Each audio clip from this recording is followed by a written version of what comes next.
Hello everyone. How are we all doing today? We got nice, happy, cheerful music to distract from all of the murders. There's gonna be quite a few murders today. It's gonna be great. Hello, Jakista. How are you doing? Uh, happy Memorial Day to anyone in the U.S. who celebrates. Happy Monday to everyone else. I know, weird Monday stream. It's a holiday in the U.S. I think it's also a bank holiday in the U.K. completely coincidentally. So it was a good chance to sort of catch up on some of our missed streams. Uh, yeah, yeah. Hello under the constellations. Yeah, it is. Oh, good. Sacerdos, you're here. Perfect. You're someone I was hoping was going to be able to make it to this one.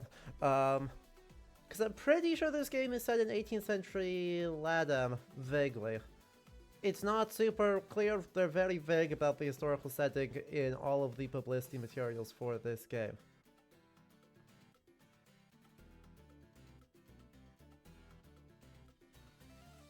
They just go like 18th century and also it takes 40 years. And it's like, thanks guys. It's very cool of you. You could have given me a country. I assume we'll get that in the actual game, but the little snippets I've seen suggest Ladam. But yeah, no, I'm really quite excited.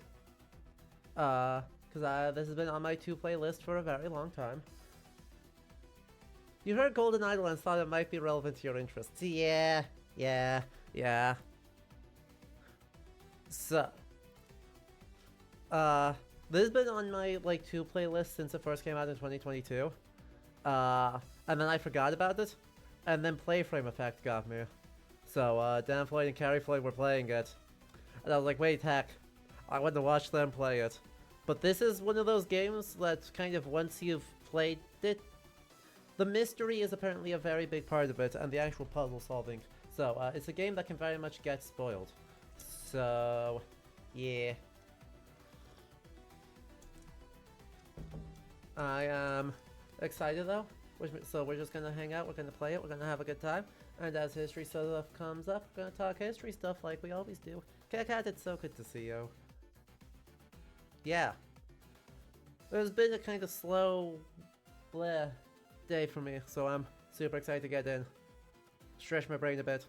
Get confused by puzzles. So let's get rid of the cheery music so we can get into the case music and all the mysteries. Boom. Oh no. What has happened? Why do we have the infinite scroll? There we go. We're better. So, this game has 2 DLCs, which I don't currently have, but I'll probably get eventually. I love puzzle games, right? No. Right, logical deduction games, puzzle games. I'm bad at Layton games, but I'm great at Ace Attorney games, and hopefully the Ace Attorney game brains will work better for me than the Layton brain. In this context. But, I mean, oh boy, we can start off immediately with some good history. And by good history, I mean bad history. And by bad history, I mean, what do you mean, Lemuria? Actually, Lemuria's first proposed... Lemuria's first proposed, not that...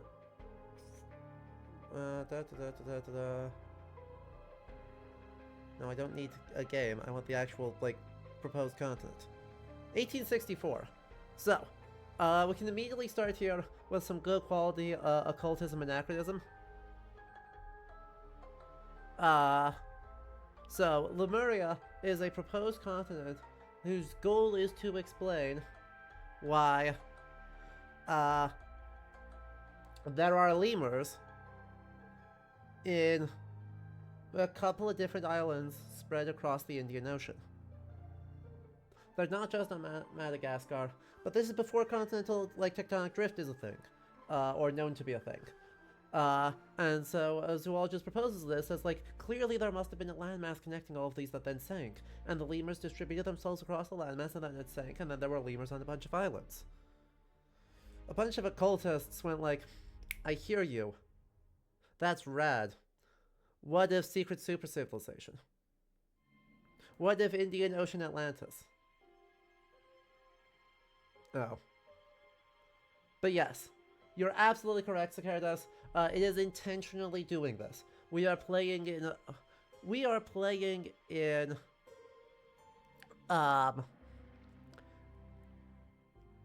kind of this pulp noir space. So, right, thinking Indiana Jones, but also thinking Maltese Falcon. Right, so even though we're set in the 18th century, not the 20th, I'm still expecting some good, like, pulp noir influence to be hanging out in here. Which should be great. But we're doing the base game, and that's going to be rad. And also, it's going to be super crunchy. The art style in this is a lot. Prologue. I see, so lemurs once ruled the world. Yep, you understood it perfectly. An abrupt termination of contract. What? Why did it crash? There we go. How to play. Important information can be gathered from documents. Study the environment to infer what has happened. Okay. Thank you? Like, cool. Gather phrases from evidence and documents. So we get phrases like Geller or Albert Cloudsley. Both parties agreed to these terms for an expedition to Monkey Paw Island. Albert Cloudsley has rights to 2/3 of all valuables from something in the expedition. Oberon Geller has rights to 1/3 of all valuables and to golden statues found for providing the map to the expedition site. Dr. Oberon Geller and Esquire Albert Cloudsley. Monkey's Paw Curls. Assign gathered phrases to the correct slots in the thinking panels.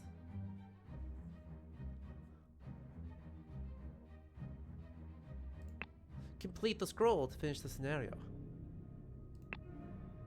Take your time to study the environment carefully. Focus on the evidence before you. Even when facing great challenges, there is no need for guesswork. And there are hints if you get stuck. 2 bags filled with coins and gems. A tobacco pouch and a pipe cleaner. A large bag of medical instruments and some medicine.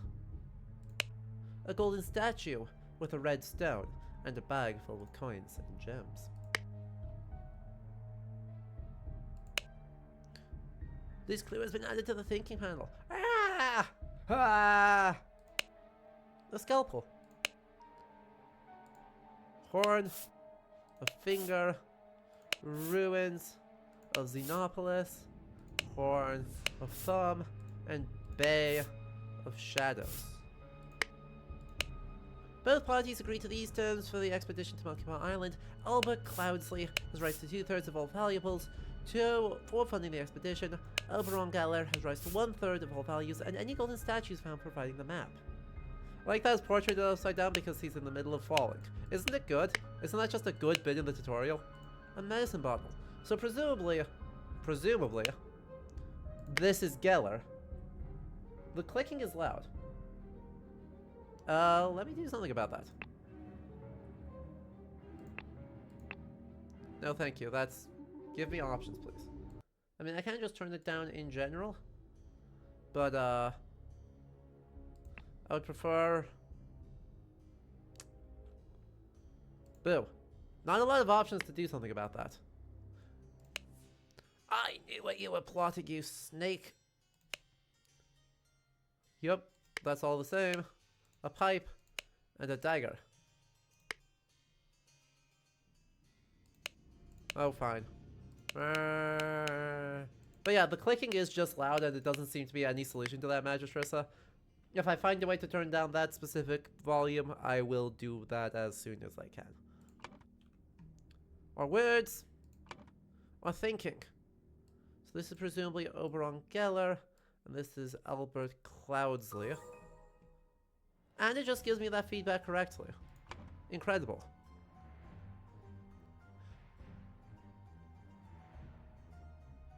And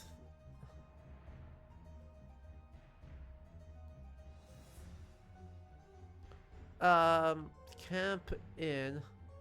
So we're on the coast, but with 2 islands there. So presumably this is Horn of Thumb. Yeah. Because there's 2 islands back there. And that means Albert Cladsley pushed Oberon Geller from a cliff in the Horn of Thumb on Monkey Paw Island. While Dr. Oberon Geller was surveying the poor weather with his looking glass, his expedition partner, Albert Cladsley Esquire, suddenly pushed him off the cliff.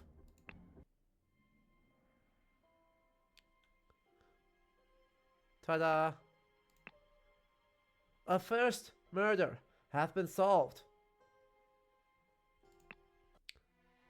Complications in the family. The untimely passing of a rural gentleman. It's just a good little tutorial puzzle, right? I enjoyed that greatly. We got a lot of stuff going on here. Oh boy. Wow. Phew. Shoutouts to the Hans. It's a good Hans. A yacht is slowly floating in the river. A horse is running in the yard. Hey, look! Not a suspicious golden statue.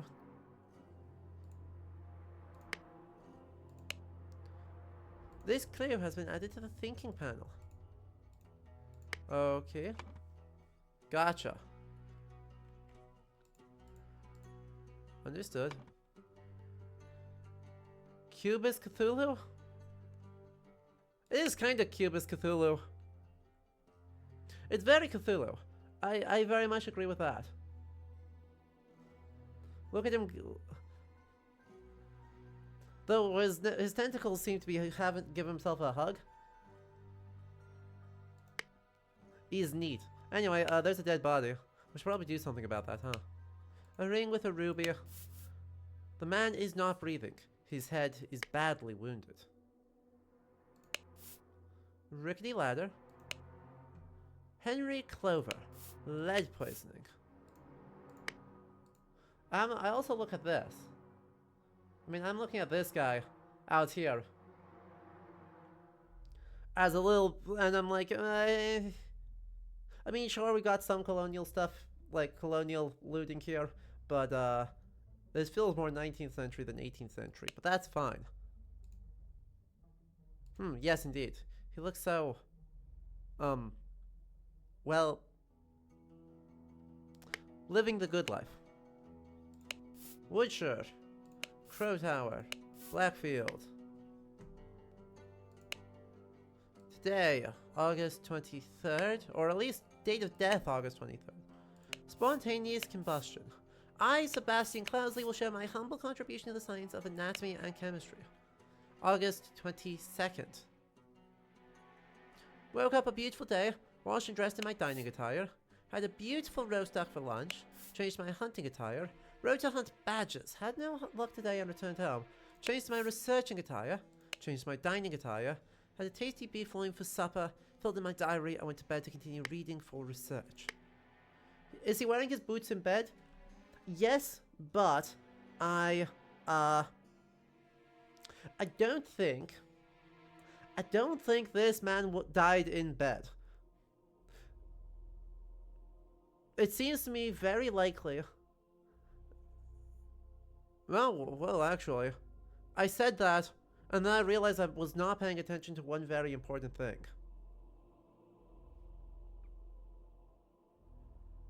I was about to say that he tripped, bashed his head here, and then sort of flopped into bed. But that doesn't actually line up with the evidence. This man has been dripping blood all over the dang place.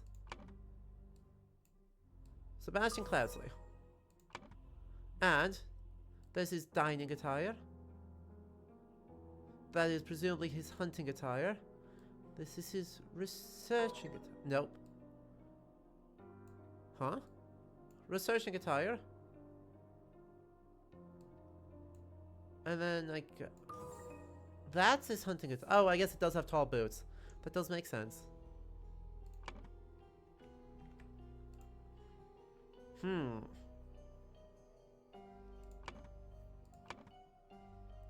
The messy one has measuring instruments, yeah.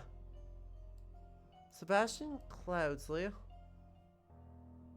Oh, I do not actually remember. There's a map here, right? Must be Black, so it must be Blackfield because there's a river.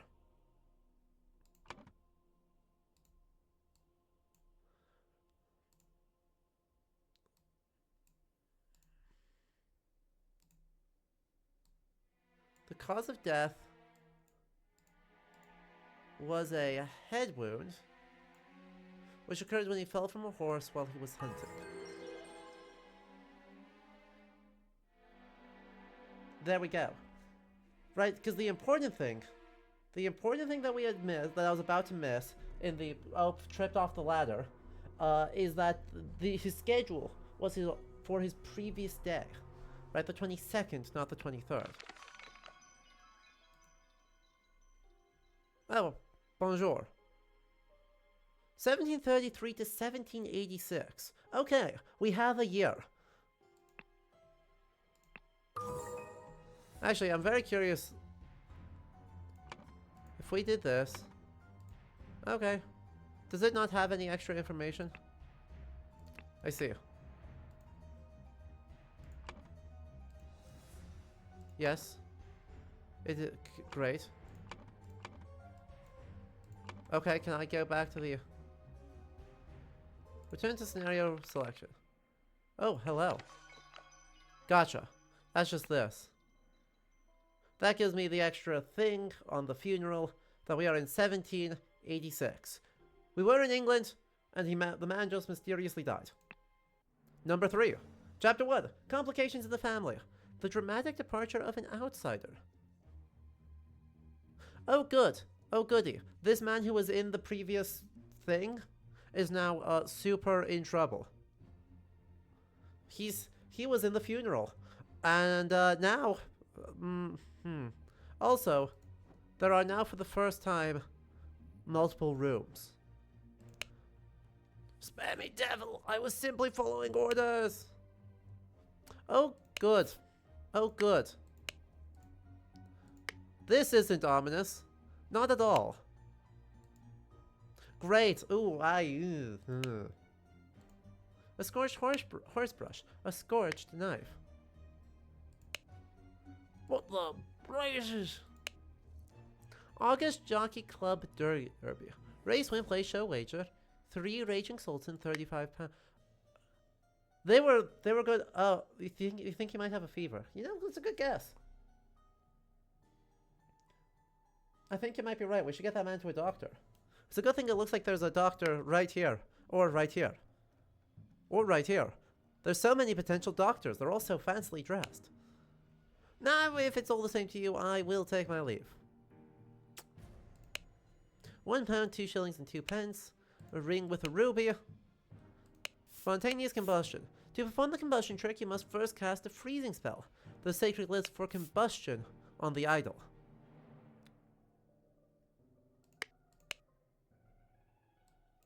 Oh, good. I'm sorry.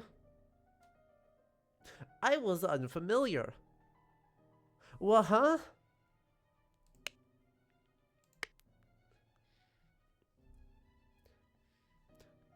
Joyous. Interesting. Ash Blair. Finest tobacco. Prepare the carriage for tomorrow. We are to visit my nephew, E.C. A saddlebag and a dagger. So presumably these are the brothers. Like, these are the pair brothers. They were going to try and fix a horse race by crippling the horse. And instead, this man used the combustion rune spell on the idol in order to make him have a very bad day. Adam and James. What an unexpected turn of events. Broidered handkerchief, £3, 3 shillings. Dear Edmund, It's reached my attention that you're seeking a capable new servant. I have just the man for you. David Gorin is an experienced coachman with a diverse set of talents that I am sure you'll find very useful. If you are displeased with his services, do not hesitate to let me know. Yours, Theo. A stiletto? And the London Gazetteer. September 7th, 1786. Lord Edmund Cloudsley's speech stirs Parliament. Hello! Welcome to Case of the Golden Idol. We are currently 3 murders deep. And everyone seems remarkably, all of these men of science here seem remarkably unperturbed about the man who got lit on fire. It's a Aww. What a good little Dargan, though.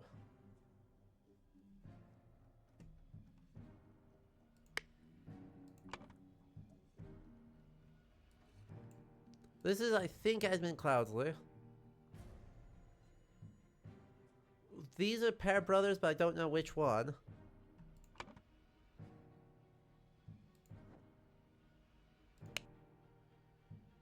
Pair twins! Fat Lord, pair twins. Adam and James pair. Batley, Cloudsley, and Cubert are 3 lords. What's going on here? Willard Wright, Rose Cubert. We left so rarely after you left, therefore I bequeath you at the Blackfield Manor, something something something colonies museums. Huh. I want you to put your sharp mind to bed to use the mere politics, therefore I bequeath you the notes from the research I've taken on astronomy, grant you leave to finish and publish it under both our names. So this is the will of the last guy who died, right? Oh good, the Golden Idol of Xenopolis. I, Sebastian Cloudsley of Blackfield County, being in bodily health, appoint Nicholas Maker as executor of my last will and testament. Big horse rager. Dear Peter Batley, I sent you frequent reminders concerning the settlement of your debt, and yet to date the debt remains unpaid. Huh. Aphorisms by Sebastian Cloudsley, who was dead. Hello, J. Pasco. How to be happy. Eat a hearty meal every day and do not waste your time on trivialities. How to avoid being upset. Strive for that which holds meaning and do not shirk from responsibility. How to be inspired. Take a walk in your forest and breathe the fresh air. How to avoid being scared. Feeling scared is a weakness. Be strong instead. I would not have expected one of your family to treat a legal document in such a way. I am appalled.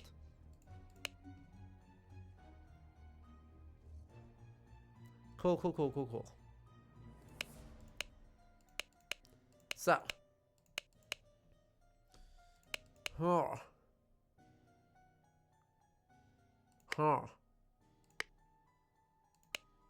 Nicholas Maker. Let's start getting identities. So, clearly Nicholas Maker. Clearly, was Rose... No. Oh, I haven't talked to her yet. My apologies, he can be so pedia sometimes.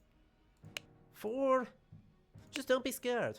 Shamal bought by, Simosana Battisti. Oh good. Oh good, she's... I need the Indian equivalent for a weeb. I mean, it is England in the 18th century. I feel like that probably does just come with the territory. But, Rose Cubert.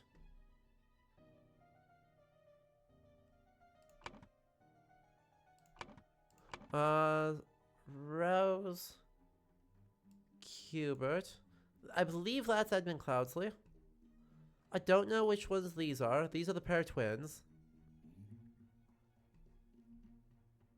I don't know how to distinguish between... Well, I do know how to distinguish between these. I just need to do other stuff first.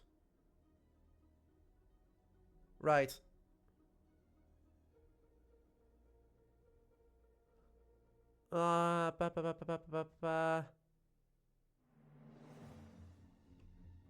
This is presumably to Rose. This is to Edmund. Now we need to go back over here, who Peter Batley is going to be, nope, addressed to Peter,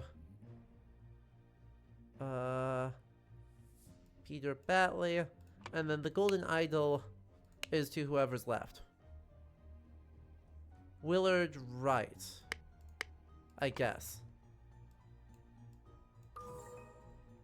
Got it. So presumably, the man what did a murder is Willard Wright. And this is presumably... I actually don't know. Peter Batley presumably is this guy. Then. Peter Batley.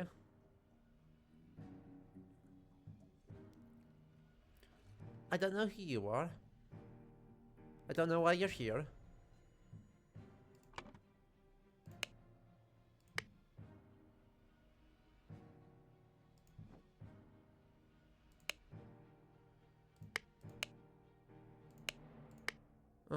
Fine tobacco. Prepare the carriage for tomorrow. We are to visit my nephew, Edmund Cloud. Oh, this is the stable. This is the coachman. Gotcha, gotcha. So this man is the coachman. So in here, that's David Garan. Gotcha, gotcha. So this is Peter Batley. This is David Garan. And then it's just, which one's Adam, which one's James? Oh, interesting. So I've got two people. Oh. There we go. There we go. So who do we think? Garan. I love that small detail, by the way. That they took the time to say that there's 2 or fewer errors. Like that we're right on the end. You've almost got it. You're so close. Don't freak out. Correct some things. That feels very good. That feels very necessary. You know? It's a nice quality of life change that not all detective games like to do. And we did just get ahead, so for the sake of this, could guess the brother by what day it is? Do I know what day it is? Oh.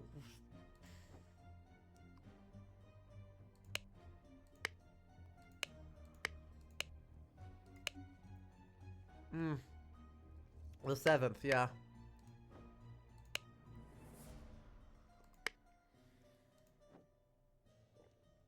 Is there a calendar? Do I need to remember the calendar from last time?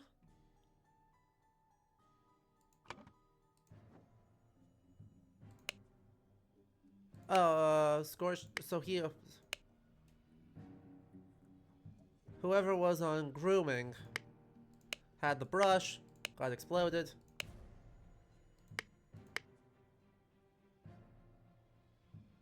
Huh.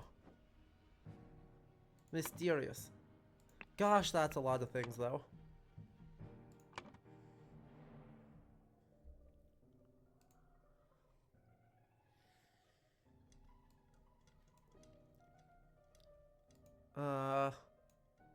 I'm going to assume that this is...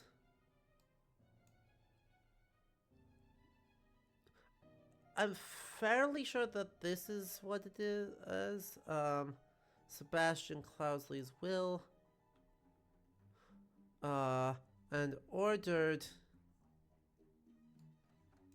Adam Pear and James Pear. Why did Cloudsley go kapoof? Oh, because I put it in the wrong spot.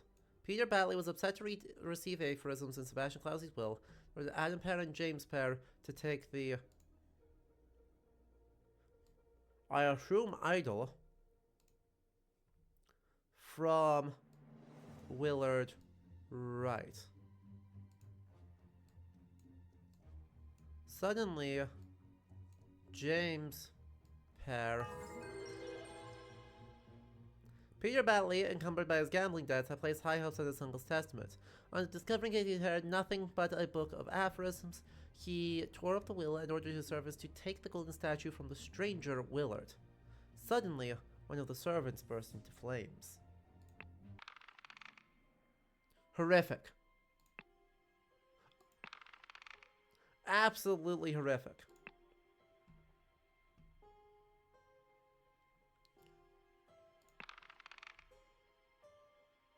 Well, unlucky for them. Chapter 2. There are apparently 12 chapters in this game, so a lot of scenarios. A lot of scenarios happening here. The murder at the Little Mermaid, and we are still... oh. Nope, no cutscene in the aftermath of that scene.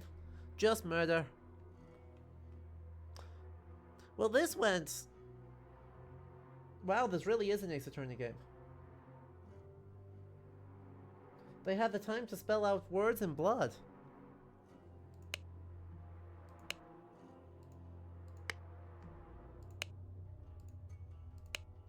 The man is not breathing. Yeah, I kind of noticed. To my dear Maurice. And the watch is still ticking.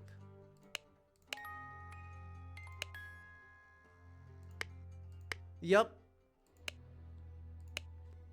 A washing bowl filled with slightly bloody water. Dear proud beast master, I have attended our departed brother's send-off and accepted the keepsake that he bestowed upon our brotherhood in this will. I shall send this letter tomorrow, September 10th. I hope it will reach you without delay. Already it is midnight. I will retire, for this has been a long day. May Griffin awaken proud beast initiate. Oh, good! Just in case,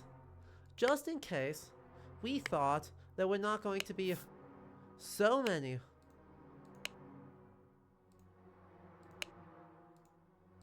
Henry Parker. So many cults.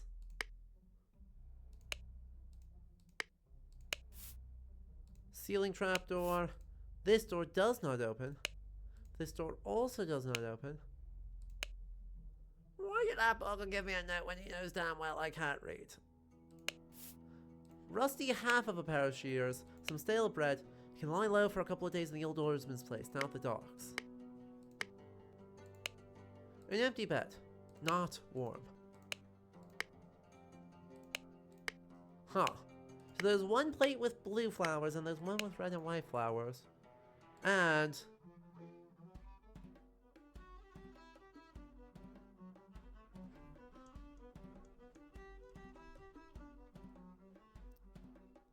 I have some questions. Including about the stability of stream.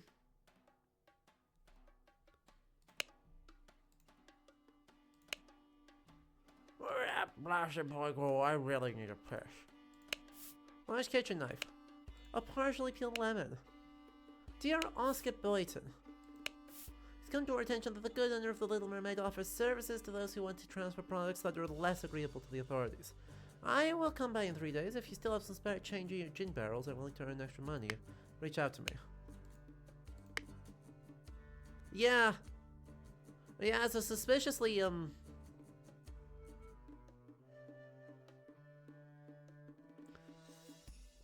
like that mermaid. Dandelion room. Willard Wright. Forget-me-not room. Ash Blair. Oh good, so Willard is dead.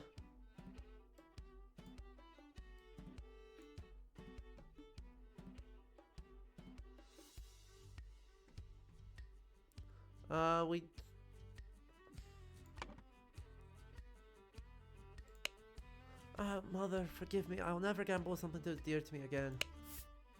A Navaja folding blade. A key, and a very crappy violin. Ceiling ornaments look like a hazard waiting to happen? No.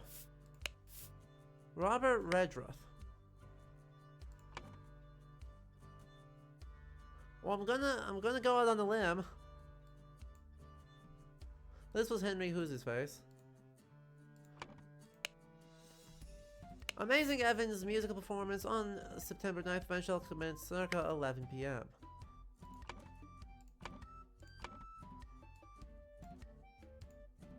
That's Evans. I'll just deal the next one, it's all luck anyway. Remember, you as an agent of our trading company have to reflect its values to the fullest. Never be late, the client leaves the port on the 10th. Be persuasive. Do not take no for an answer, we must get the client's product. Be effective. Once you have the product delivered to me immediately with a servant boy. And most importantly, no matter what you do, be mindful of our reputation. Our names must remain spotless.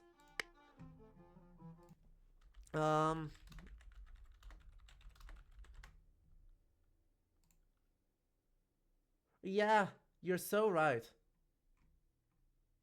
Actually, that's a huge catch. Here, music's gonna cut up, let me show you.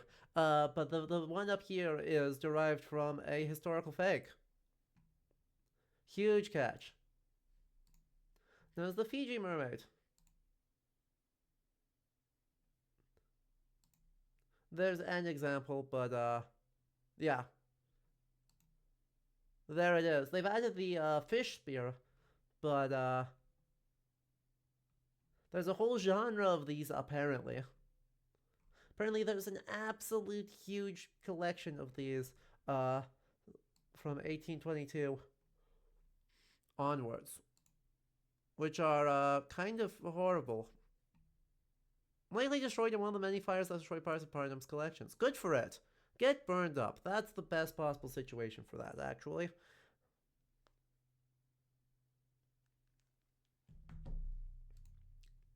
Yeah. Right? Thank goodness these immediately fell out of favor. But yeah, no, that's a great catch. And exactly the right sort of milieu, even though it's anachronistic, right, for the ostensible setting of this game. A really good catch for what is and is not, like, spooky and weird and kind of sideshow-y and aggressively colonial. Like, my god. The takeaway I'm having from the first part here is we're in England a whole lot. A whole lot. Oscar Boyden.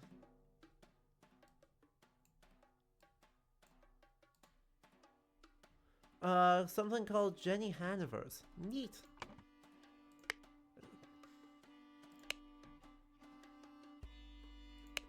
A key, a dagger, 3 shillings, 2 pence, and the cards.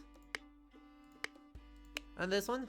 Ah, be calm, John. He was a perfect gentleman. He bought me a drink and then retired upstairs. To Annie, you are beautiful like a rose. For you, I will take any blows. Annie, you are like a glass of wine. I will find gold in the mine if that makes you forever mine. You are piglet full of love. Horrible. Terrible. No good. Very bad. Did not enjoy that. Please, no. And a stiletto. Because everyone's got a knife here. Tell me, what does that man have that I lack? Lots of stuff, I think. Okay.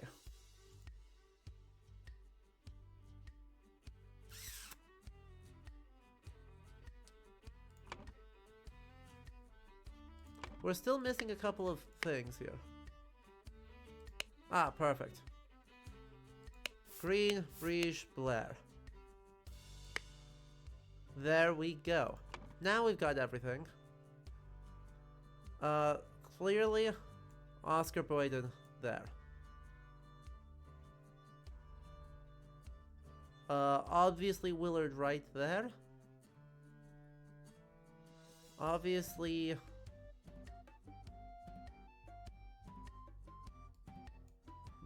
probably Maurice Evans? That's the only M in there. So... seems to be John Briege, Annie Briege? No, because it's Ash Blair.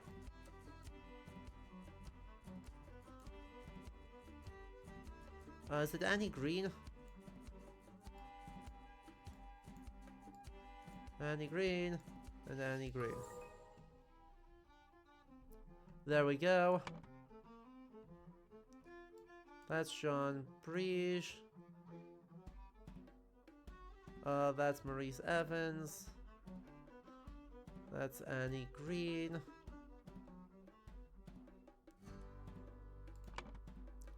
I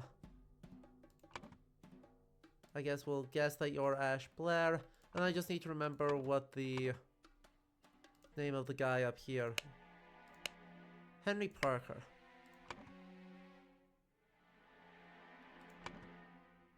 Henry Parker.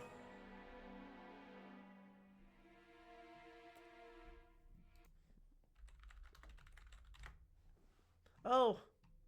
Oh, those are awful actually. Fun.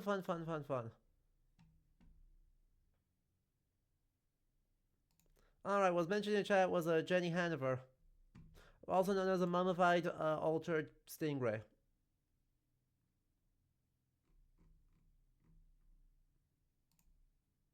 Cool.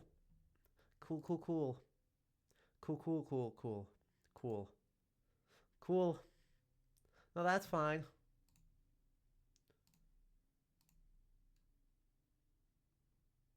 Huh. In Veracruz, they're considered to have magical powers employed by curanderos in their rituals. Neat. I would love to see if there's 18th century beliefs about these guys. In a way, one that's a little bit more,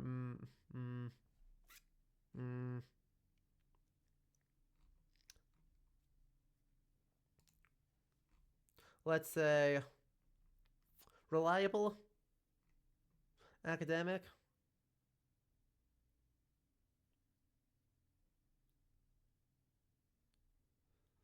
None of these are really striking me as like super reliable.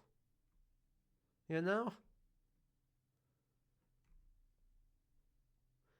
California Academy of Sciences. From the Stacks, so a natural history archival collection. That's pretty cool. Okay, we found one. Though, this is looking at 1641 instead of a 7. I was hoping for something from the 1750s, 1760s that get us closer to contemporary. Also, in classic works, shout outs to academic blogs for being completely dysfunctional and hard to manage. It's fine. Totally fine. Alright, why are we lagging? Hey chat, how are we doing? How are we feeling? Like, I'm hardwired in. We shouldn't be having this sort of instability. So just want to check. Are we looking stable on the other end? Because it's saying like we're getting a lot of stuttering.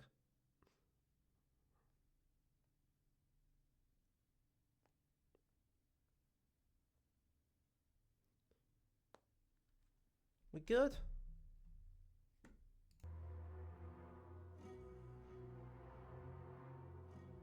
Frequent short stutters. Annoying. I don't know why.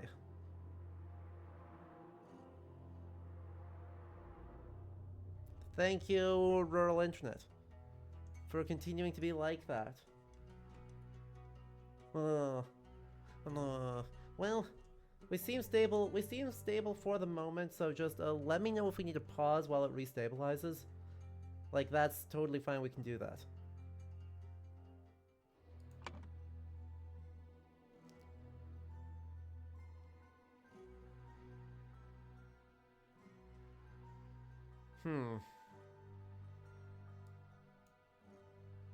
Willard Wright's room.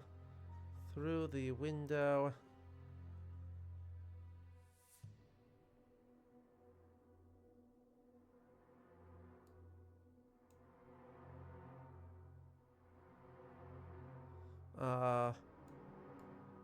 Willard Wright. This is Henry who's its face? Henry Boyden? No, that's Oscar Boyden. Henry... Or no, is it... Is it Robert Redruth? Yeah. Robert Redruth got into Willard Wright's room through while Willard Wright and Annie Green and Maurice Evans. Where is Evans? Huh? There we go. Got stabbed with a... Huh.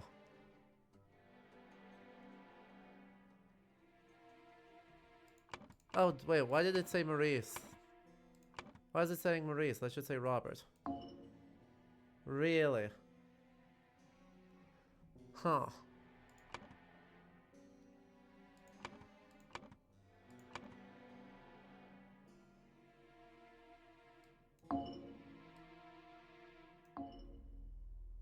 Annie Green.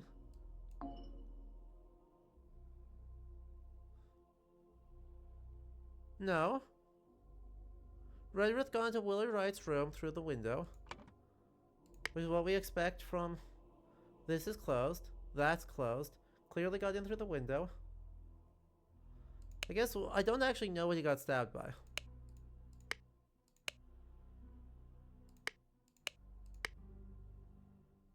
I guess let's start there. See what he's got on. Oh, shears.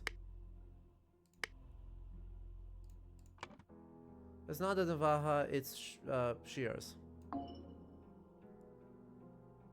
We're playing 18th century Duck Detective. We're not playing 18th century Duck Detective.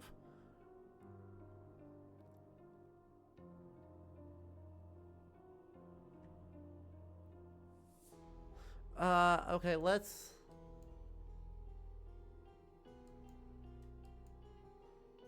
Okay, let's assume that instead that this is going to be John Breege and Ash Blair. So kind of the ongoing group. Still incorrect.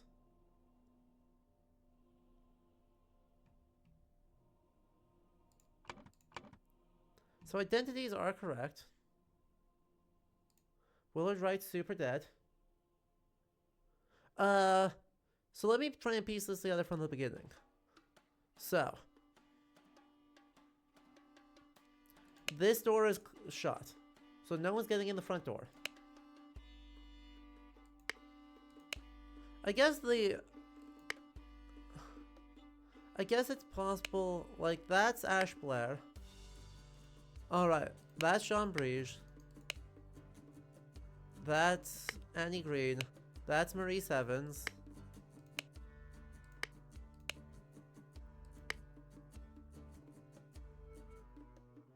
We don't know who this other boy is.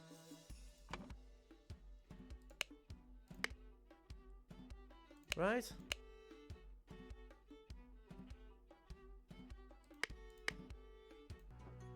And now we get into the murder. So this is Ash. Right, there's the Forget-Me-Not room. There's the Dandelion room. Window got smashed. Well, you know, I guess I don't rightly know that it got smashed. There's nowhere else it could have gotten in from. So,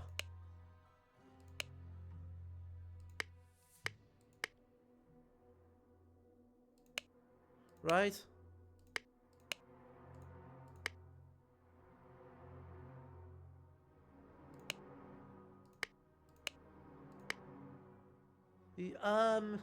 Theorize yes, spoiled no. If you know the answers, don't say it. If you don't know the answers, please do say it.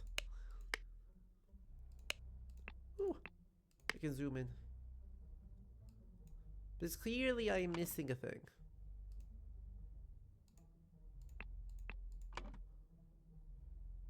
Because this does seem a little bit like an exit, not an entrance. But at the same time, this door is not open. So that eliminates all entry points that aren't the trapdoor or the window. Are we sure? Glass looks like it was smashed out of the room and not in. I agree, but that latch is closed. So, if someone came up here, came in here, went up, over, down, out.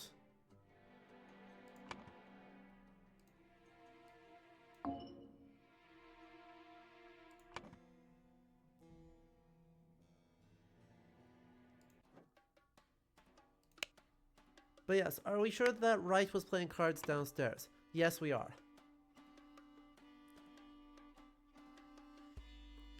And he was a big winner that night, too.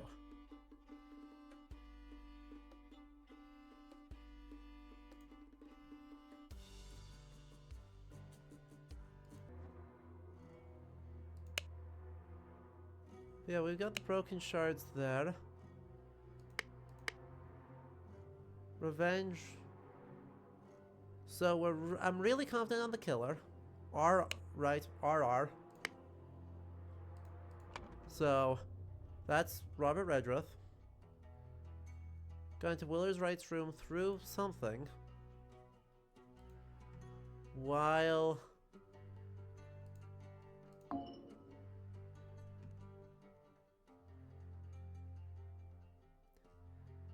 we can check.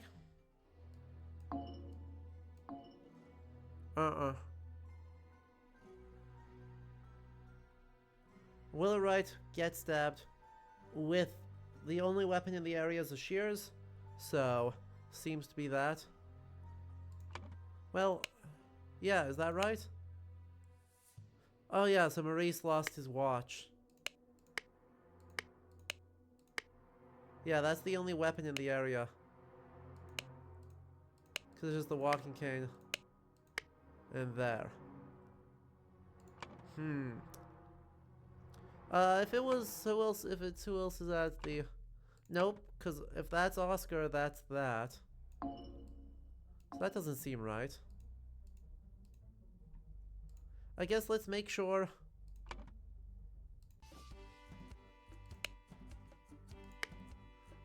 Who's staying which room?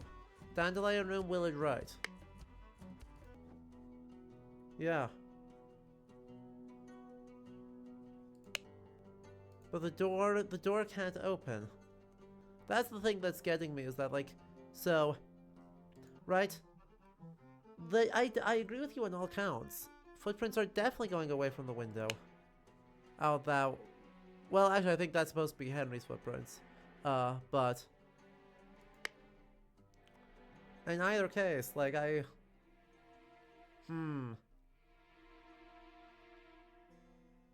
because there's nothing, trapdoor in the ceiling, another trapdoor in the ceiling.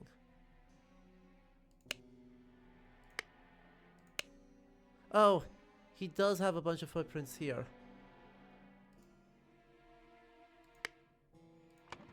Okay, so I think you're absolutely right, trapdoor is more correct.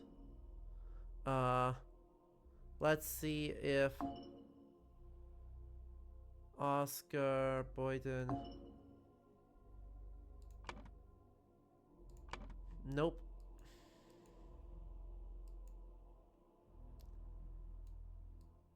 Assuming that this happened really recently, given that the guy's just around. Hello, bench dude. We're currently failing at murder mystery. Right? So this dude, not this dude, isn't this dude the guy? This man, this suspicious looking man out here. Seems to have gone through here, been either let in, actually presumably, yeah, let in through this window.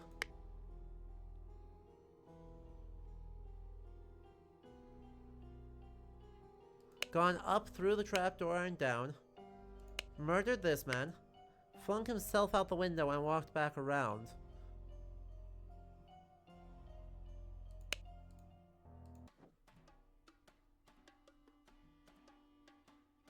Okay, actually, that's important information.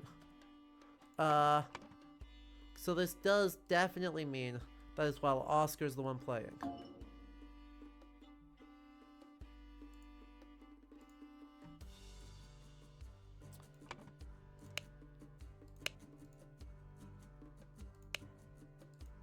Right?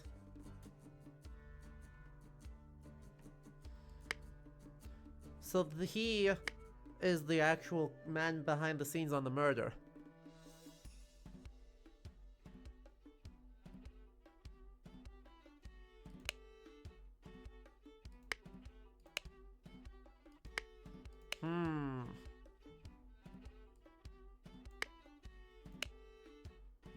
Greenbridge and Blair. And I don't know who this blasted boy is. Well, shall we use a hint?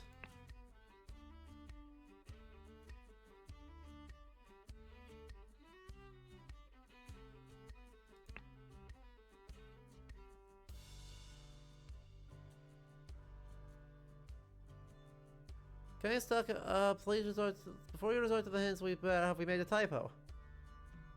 Yeah. Correct. Well, I suppose there is a suspicious guy outside. You are correct.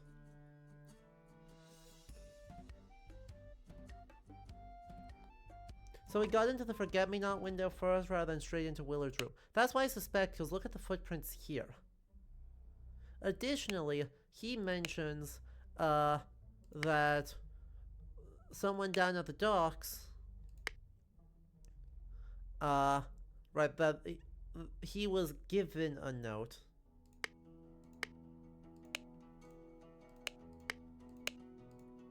So someone let him in, gave him a note, set him on this.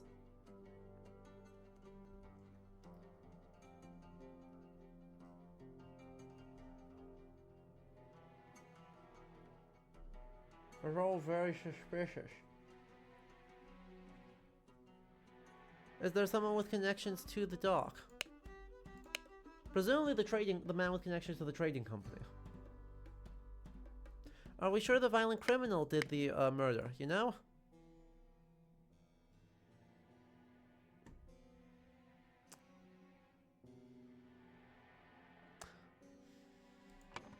You make a good question.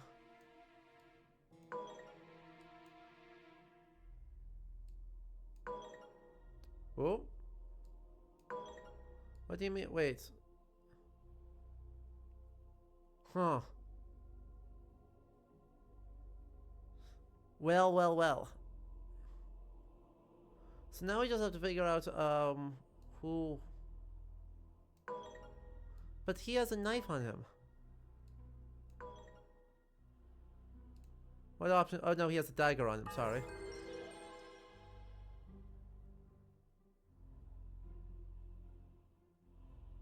Great catch, Cat, on being like, sorry, something's not actually making sense so that someone's actually being led in, with a beautiful red herring. What a beautiful red herring.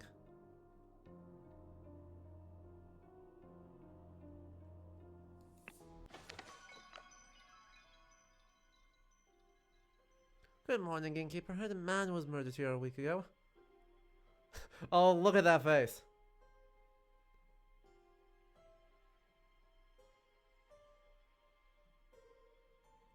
Look at that face.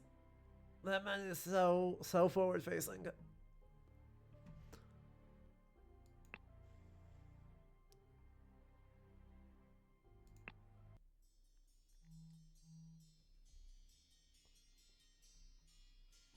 The intoxicating dinner party.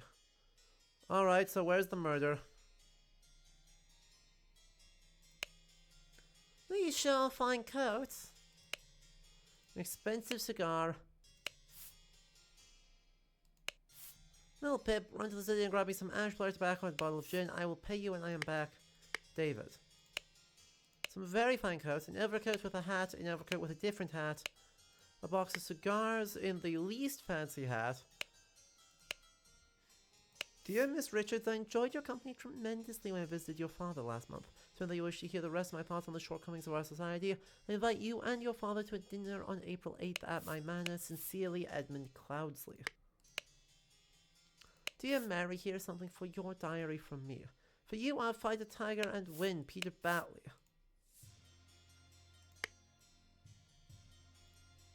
Right? I know we're not Nish's viewer, but it would be far funnier if we were just like the hardest boiled detective. Oh good, a syringe. Good. So, Aquarius has done a murder. Oh, this just keeps going. Oh, jeez. Where's the... I found the murder.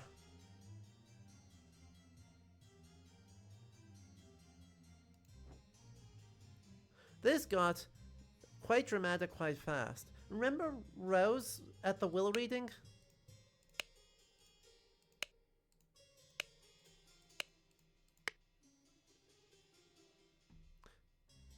It's the India Boo lady! Rest in peace, colonizer. Full glass of cloudy liquid. And by rest in peace, I mean, go to hell. A salad untouched. A partially empty glass of clear liquid. Partially empty glass of yellow liquid. A partially eaten salad. Partially eaten piece of roast. Partially eaten glass of red liquid, of amber liquid. Partially smoked cigar. Partially eaten salad.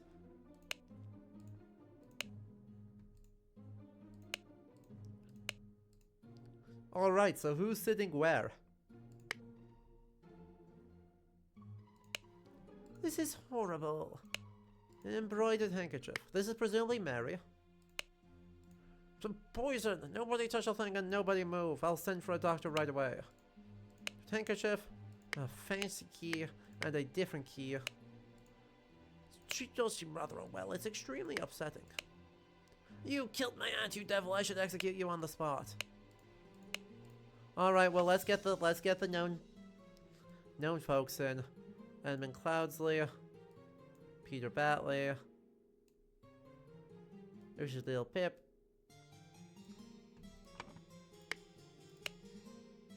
Right?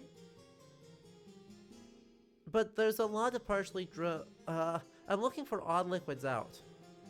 Either the white wine, the clear liquid, or the whiskey are standing out right now as the most suspicious options. Oh, sorry. It's brandy. Water. A roast. A salad bowl. Brandy. Wine. Lemonade. It's not white wine, it's lemonade. Half empty bottle of cloudy liquid labeled peptic tonic. Are we sure it's ingested by a liquid? Oh, absolutely not. There's a very good chance it's injected by a syringe. Oh, my lord, this has nothing to do with me. Ensure that the beautiful lady sits next to me during dinner and I'll slip you a shilling. Note to self, if you get frustrated when working, remember to tell about the rich lord who married his donkey and you will feel better.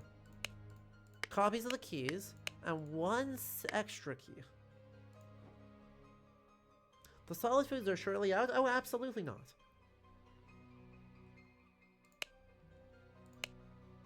Hey, look.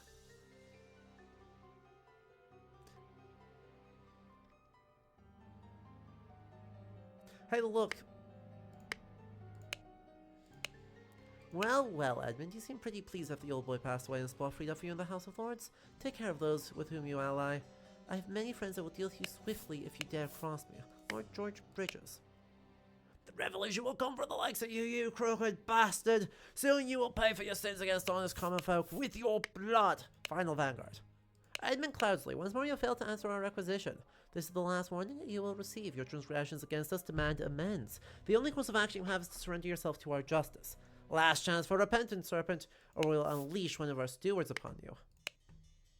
Dear uncle, I hear you are interested in Lady Richards. I think you are too old for her. I shall court her instead. Second, please lend me £300. It is small change to you and I'm desperately in need of it at present. That chimney's wild, isn't it?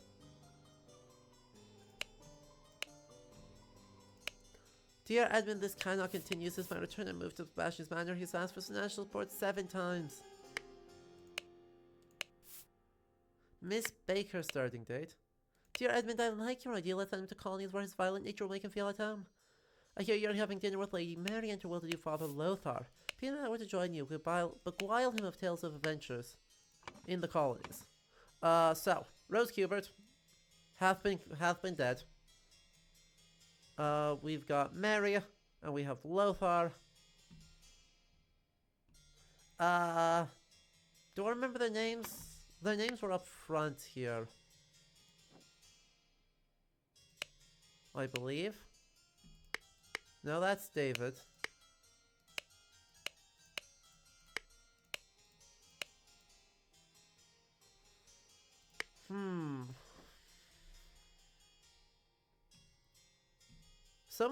Someone had notes on, right?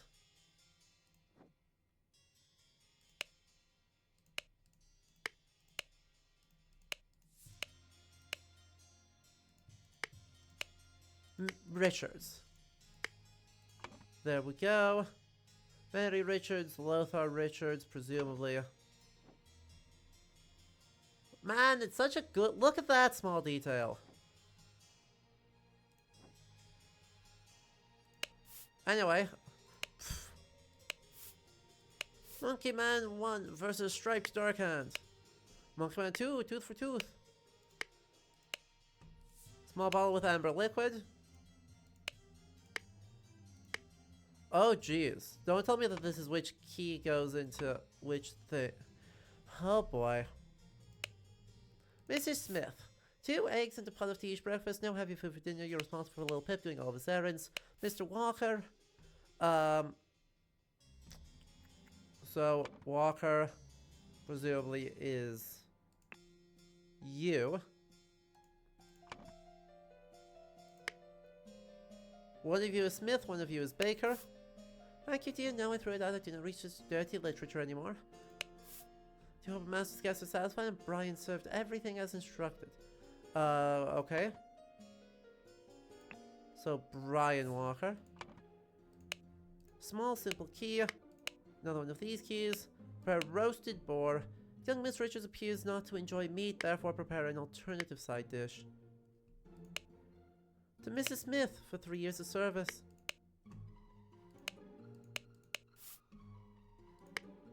And then there's David Garan somewhere. We've got wine. We've got brandy. They're full and sealed. They're full and sealed.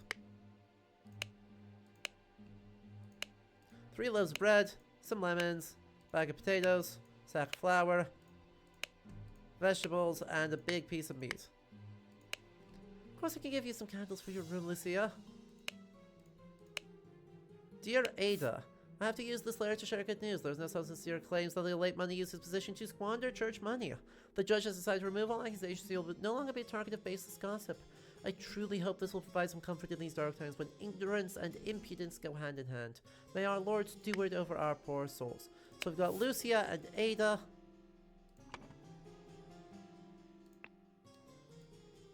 And Lucia. The question is, which is Smith and which is Baker? I got it on the first try. I love when guesses just work. So we're, you've only just arrived. Welcome to Case of the Golden Idol. Turns out, this thing is a huge problem. So the order of events here is that the discovery was by a doctor and a lawyer, and the lawyer kicked the doctor over a cliff about it. And then it somehow wound up in the possession of a Sebastian Cloudsley, who died in an unfortunate hunting accident while hunting badgers. The family... Observe the family... got things distributed except for one idol which went to a suspicious Willard Wright. Willard Wright got murdered by a man named Ash Blair on his way out of the country. the idol made its way back suspiciously into Edmund Cloudsley's, this man's, house. This man, his nephew, is a piece of garbage. Edmund's sister, Rose, who is, definitely dead, inherited the estate. So, it's awful, it's horrible, it's no good, it's very bad. And, they were invited, Edmund invited these two to a dinner party. Edmund and Rose were conspiring to get rid of Peter by inspiring him to go off into the colonies and go be even worse. And then, someone poisoned something and, Rose died. Who would have guessed the golden idol from Monkey's Paw Island would have been cursed? I forgot to mention, Willard Wright, did use the idol in order to combust one of, Peter Batley's stable boys.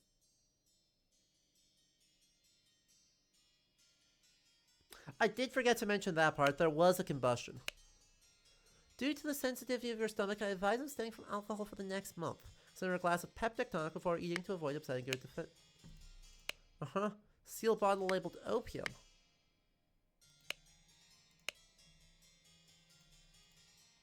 Money has changed hands. Such trivial ciphers as reading only the first word of each delivery line are easy to reduce, but extremely unsafe and easy to decode. Consider this simple example. Money as a denominator of value has evolved and changed a lot. Still in savvy hands, it is a powerful tool. Gee, don't we have another one that has a very suspicious...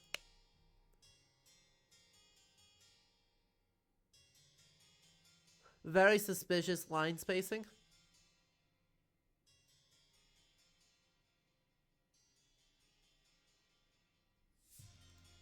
Clearly it is a more complicated cipher than this. But,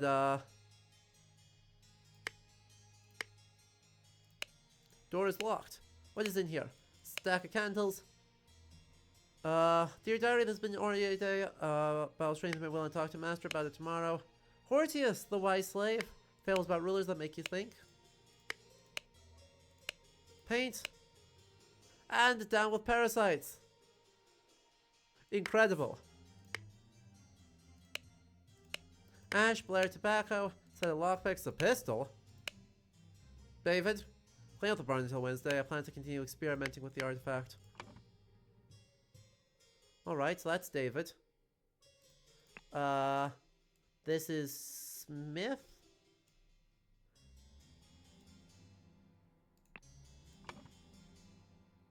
Oh. Spare keys in the wall. Well, spare keys dangled out the outside. This is presumably little Pip's.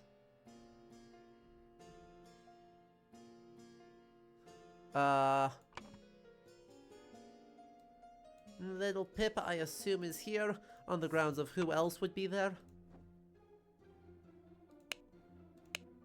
Remember to take the fourth one from every row. Raulo Cthulhu, Starchild.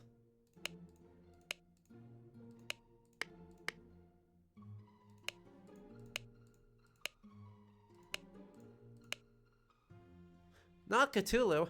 I will not change the rule that staff members worked here the longest gets the bottom room. Do not bother me with such nonsense again.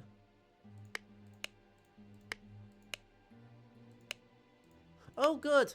Once your target has ingested the love potion, establish eye contact and hold it for as long as possible. In most cases, the effects will be felt within 2 days depending on your own appearances. Oh, good. Yep, fourth one in every row. So there's the cipher. But that's... okay. So that is presumably then Lucia...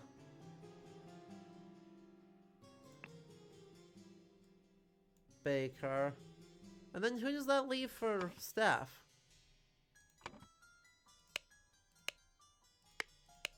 Wait.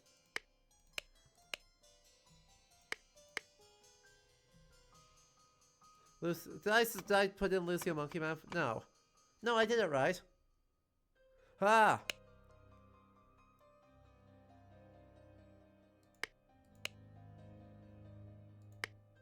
So I guess the one I don't actually know is who has actually been here the longest. Oh, duh, Garad. Garad is the last one.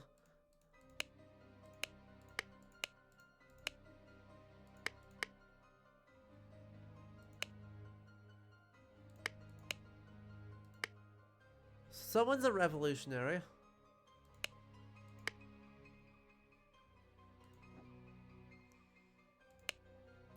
Nota bene. Uh-huh.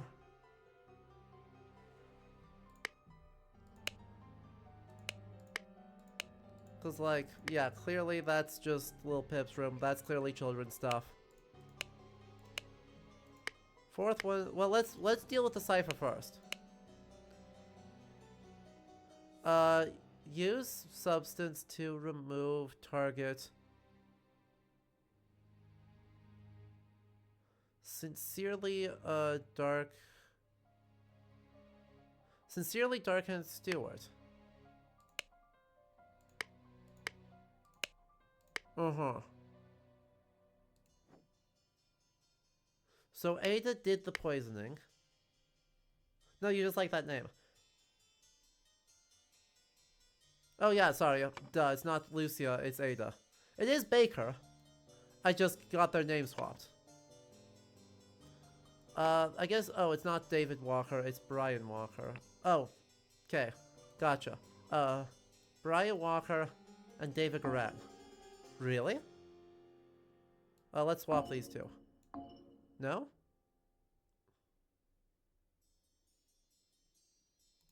Okay, so we're super confident about this.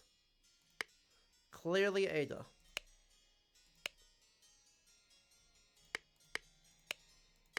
Okay, this could be...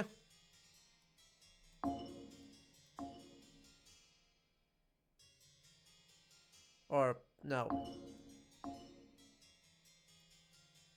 Now I'm getting all sorts of stuff walked around. Aye, aye, aye. There's also a few clues we haven't looked at yet. Are there? Oh, yeah. Platinello, Ideal Republic, Visions of Utopia with order and structure. Oh, good, I'm sure that's not ominous. Which room had the erotica? Yeah, okay, let's... So let's put Lucia up there. Then it's that one and that one. There we go.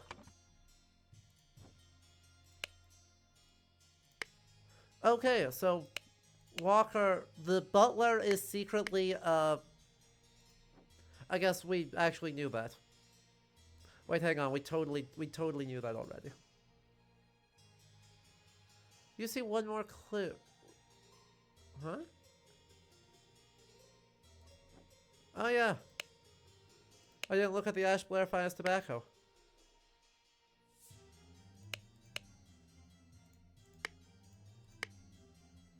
There we go. Now we have looked at everything, which leaves us one important question.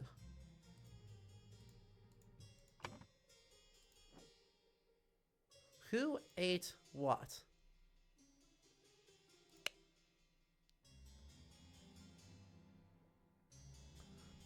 Alright. So.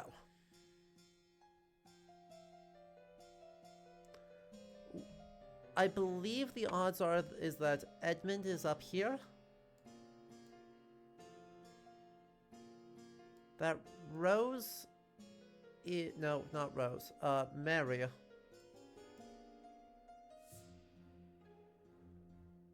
Mary Richards is there. Peter Batley is there. So let me explain the logic on this. We know, from the... There was a note that, this is Edmund's house. And so, we know that there was a note that says we should advise abstaining from alcohol, so no alcohol and a glass of Peptic Tonic. The only one that fits that is... And also, this should be Edmund Cloudsley. uh, is this one. We also know from here that Peter wanted to be sat next to Mary. We know that Mary does not like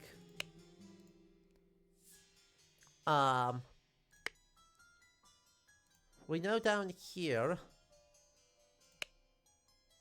that young Miss Richards does not enjoy meat.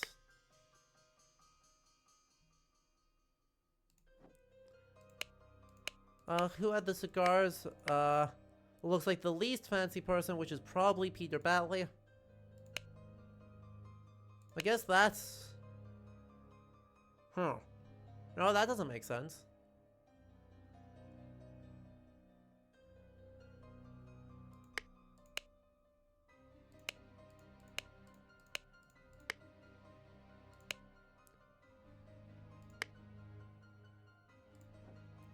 Right? Because, right, ordinarily I would go, oh yeah, that is not a fancy outfit. That's Peter Batley's. But it's also the only one with that, so instead...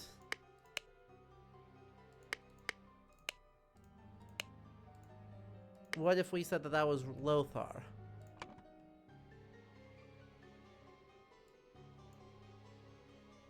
Lothar Richards, which leaves Rose Kubert. Nope. Rose Kubert there. We're very close. Oh, well, if I said Peter instead of Pip. I got it in... So now all we have to do is figure out,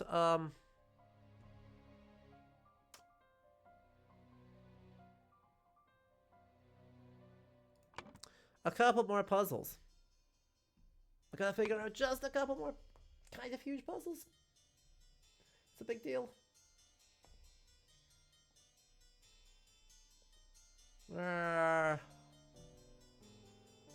Wanted...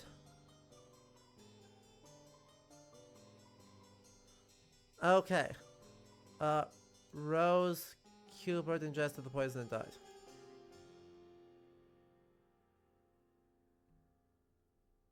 What are the options for this? Ew. Oh no. Exactly. We know the secret society, which is presumably, then we say that's Ada. Was it Walker? Ada, was it Smith? Ada Baker. Ada Baker wanted Edmund Cloudsley dead. No, someone wanted Ada, therefore Ada did the poisoning. Yeah. Darkhand Stewart wanted, therefore Ada Baker poisoned the something and hid the necessary key.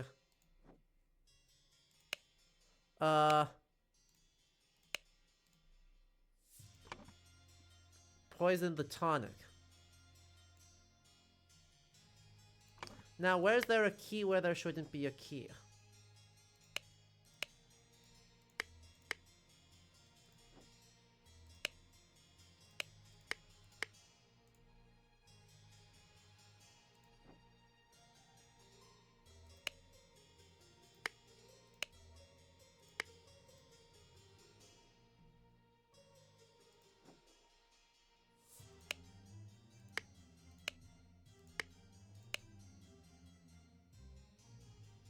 A whole set of lockpicks. There's the syringe in the water jug. Uh-huh.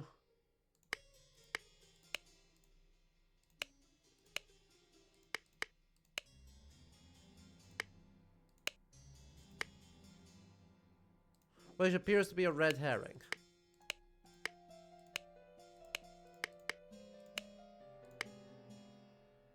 Well, check our pockets. A small simple key. But they have the same key, so there's no unusual keys there.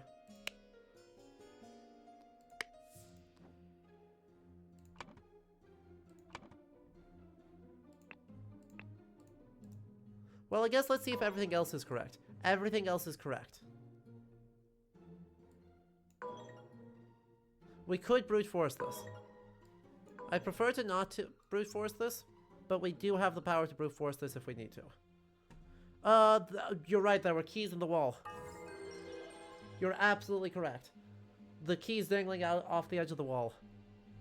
Ada Baker received encoded instructions from Dark and Stewart to poison Emma Cloudesley. She used the ability to move freely in the rooms while cleaning and made a copy of the medicine cabinet key. She used a syringe to poison a sealed peptic tonic bottle.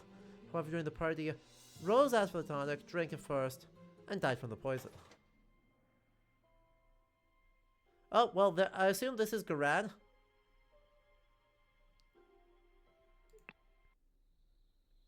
This is why we get chat around to remind me of things. The explosive events in the forest cabin. Quite.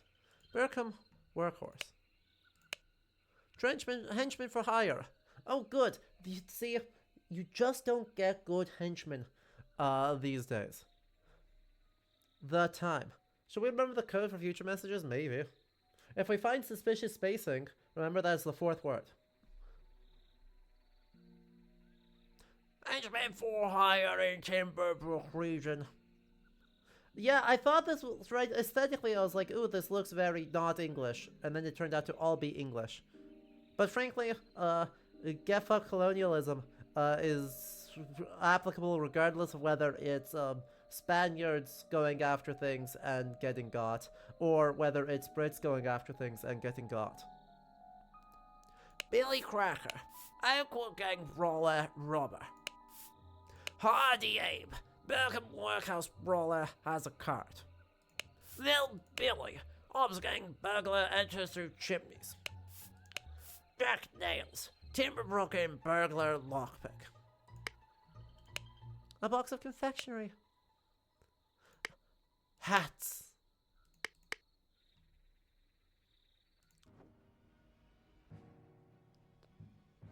Well, this has just gone grand.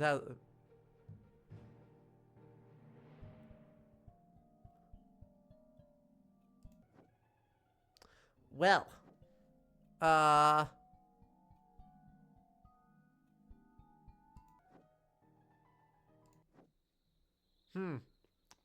you know, maybe not.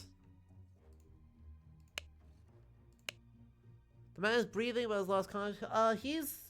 He's Blair. Right? That's Ash Blair. I don't care what you mean to acquire that I need, but remember to be discreet as always. Note that I do not want it to decay. The more recently it's died, the better.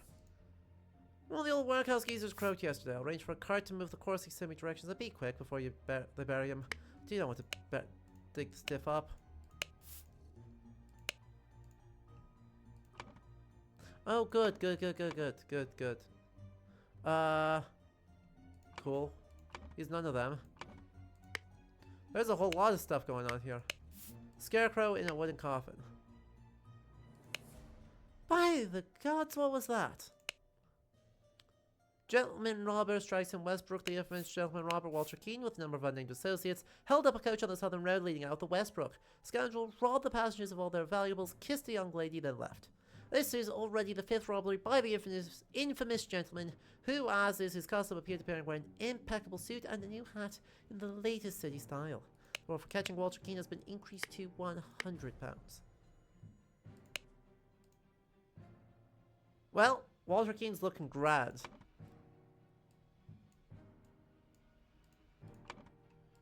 A pistol, a ring with a ruby, confectionery, and a sword. Arrgh. Arrgh. Can't rob people if you ain't cute. Arrgh. Go, coin, go. Isn't that little Pip?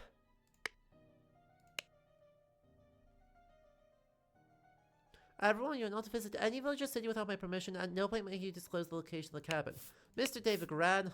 I guess that's supposed to be David. Was I undercover? Miss Lucia Smith, you'll taste any food you cook before it is presented to me.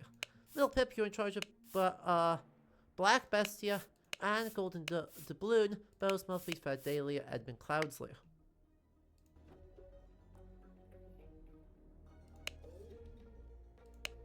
Small weight is tied to a pull-down lever at the back of the idol.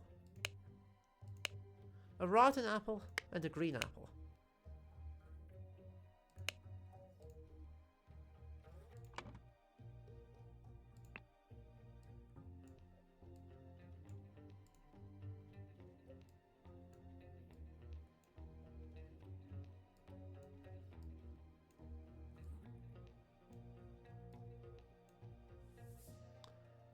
So this is gonna be David Garan. And the question is just which of the goons are around. Vacuum V1. This simply did not work. After I aimed at the sealed vessel and by the idol, both air and vessel disappeared. Upon further consideration, it was an obvious mistake. Attempted with this input, and it was a definite improvement. It decreased the amount of air, but still did not create a complete vacuum in the sealed vessel. Gold filtering. The target must contain some gold for it to work. Seawater is a suitable target. However, a great deal of seawater would be required for this to yield any significant amount. Perhaps I should ride on a ship in an open ocean? First, get gold by aiming it at the target. Second step, aim at an empty vessel to retrieve it. Unknown effect. Brush from fruit somewhere. I must ask David to fetch me a dead body for further experiments. This is vitally urgent. The ability to rot or unrot things, I assume. Spontaneous combustion. You cannot combust the target if you have not performed the freezing beforehand. Interesting, the speed at which heat is increased appears to be influenced by how strongly I press the trigger and how long I performed that before it. Observation. Freezing the target rapidly can create curious side effects. For instance, I should be careful when freezing water in a sealed bottle. It exploded and the glass shards flew everywhere. Upon pulling the trigger, if the glyph input is meaningful, the idol will perform the intended action on the target it can see. If it is red, it is ready for that input and will turn blue afterwards. If it's blue, can only perform the prep input and it will turn red afterwards. So, this is, I guess, increase and decrease.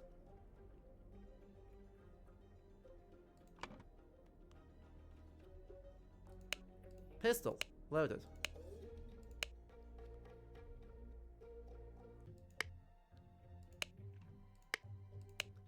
Okay, so that happens appears to be involved with all of them. No, not all of them.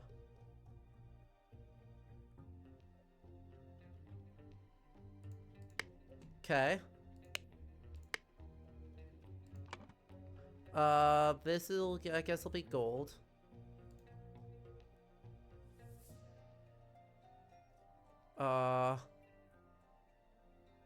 Now why is that exploded? That should be increased, decreased.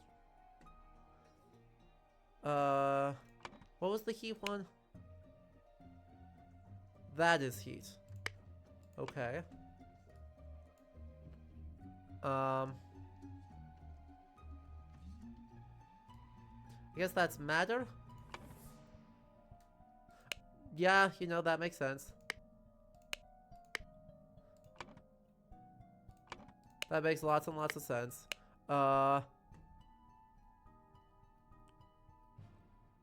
That's decreased matter. Just obviously doesn't work. And then this is air. Do the Waluigi input to increase the heat. Uh-huh. There you go. Short of a vase. That got knocked in. You got a club. Finally have the target of my location of my target. Meet us November 10th, Friday in the Timber Arcade, and bring all your tools. You got your share as we agreed. A saw, set of lockpicks, and a loaded pistol. So which of the goons is this? One of them is clearly the guy what got the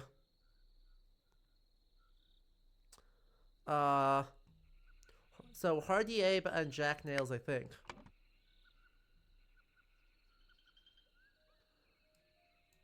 Hardy, Abe, and nope. Jack Nails? Got it correctly! Yippee! Now all that's left is to figure out what the hell we're doing. That's Walter Keane.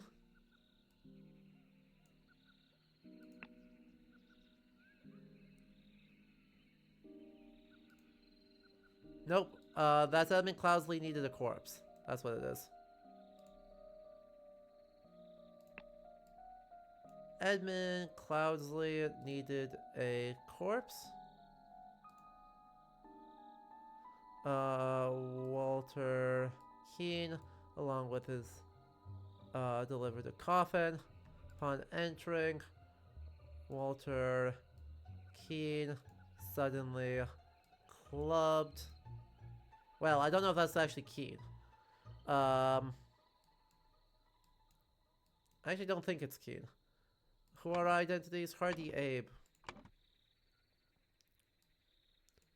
Hardy Abe suddenly clubbed David Garan.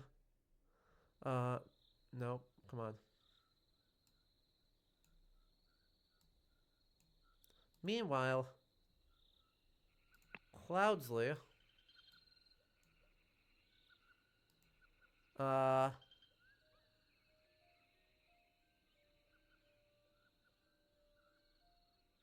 decreased the amount of heat in a sealed vase. When Hardy, Abe, and Jack Nails entered the room, the vase exploded. Okay, well, I guess let's try it. Huh. Let's try increase the amount of air. There we go. Increase the amount of air in a sealed vase. That's very funny. To gain entrance to Edmund Cloudsley's. Yeah, we got there. To gain entrance to Edmund Cloudsley's secret forest cabin, gentleman robber Walter Keane pretended to deliver a corpse to Edmund for his experiments. Upon entering the cabin, the robbers ambushed the servants, and Edmund locked himself in his study. While the robbers were sawing through the lock, Edmund prepared a trap with the idol that killed two of the intruders. As regard the bandits accidentally set off my master's laboratory chemical ingredients. What happened afterwards? I managed to fend the rest of them off, but my master, Lord Edmund Cloudsley, got caught in the blast, which severely disfigured him. Soon afterwards, he died, bless his soul. I don't trust him. I don't trust him. Oh, good! Oh, good, oh, good, oh, good. Uh-huh. Definitely didn't take the chance to, do it on him to, like, fake his own death. Totally. The strange practices of a secretive society. I have some questions. A hand and an eye. Load a pistol. David, gathering will be on March 14th. To follow our plan, we should be there at least 2 hours before midnight. The target will arrive in full costume, grab rope and weapons. Toward David Garan.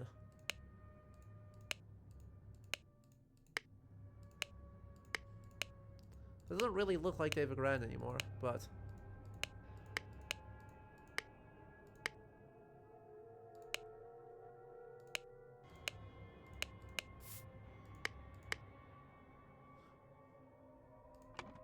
that doesn't feel like that's him.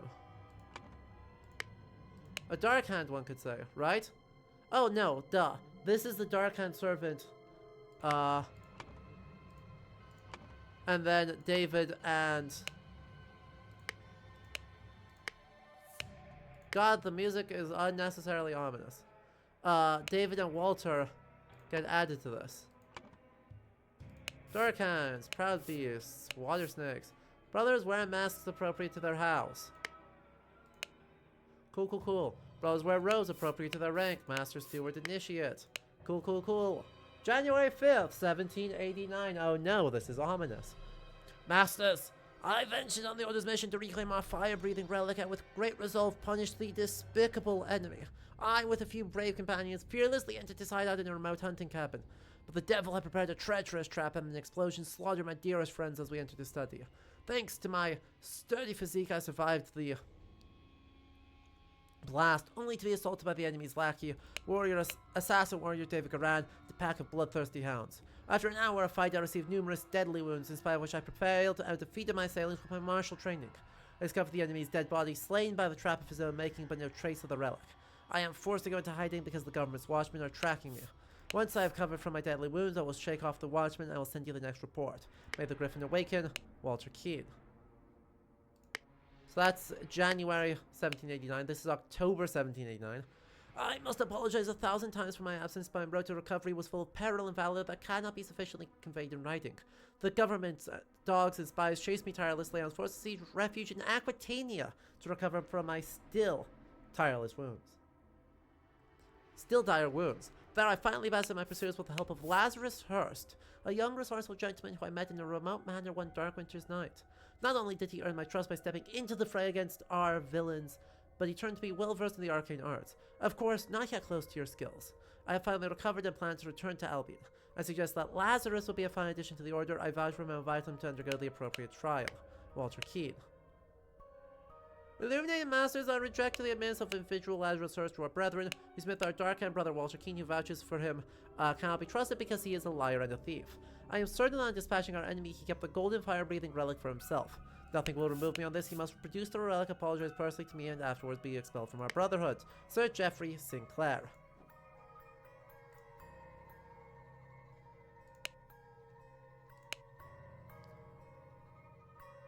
To take measures to resolve the fate of these individuals, the brother proves himself. He can vouch for the newcomer. If the newcomer survives the trial, he will join our ranks.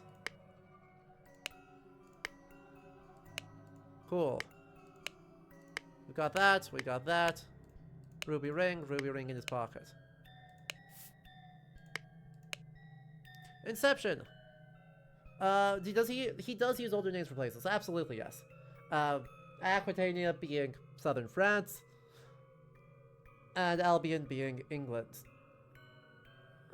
Oh, the red mask from the first non-tutorial case. Yep. Inception. You must endure these tests.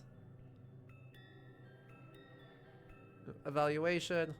Admission can be done by anything.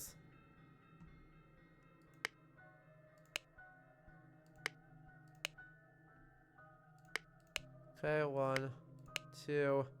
Fish! Also, yikes.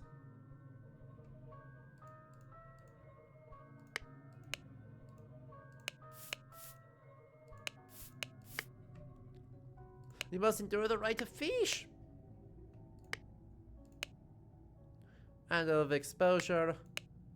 And of eating without a mouth. I don't know. That's snail. Obviously.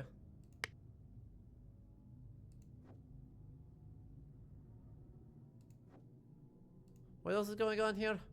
Oh, there's a lot going on here. What the hell? Done when an accuser has challenged a defender. Add substance to one of the cups. The defender chooses the first, accuser chooses the remaining, they both drink. Both drinkers must be barefoot. Substance is added depending on the severity of the accusation, including deadly poison. The Griffin has spoken. 2 stone cups on an altar that contain some wine are almost empty. Ritual of squabble. Only initiates can be defender and accuser. Ritual of conflict. The accuser must deeply hate the defender. Sword must be borne by any initiate. This has just gotten a lot. There's just gotten a lot.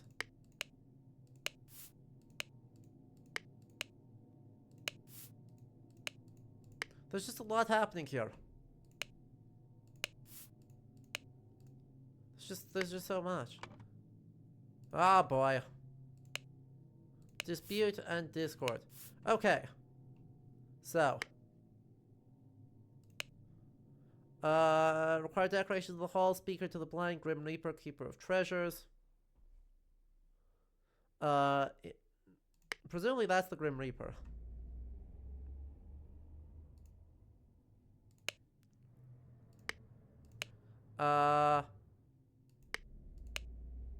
Let's see.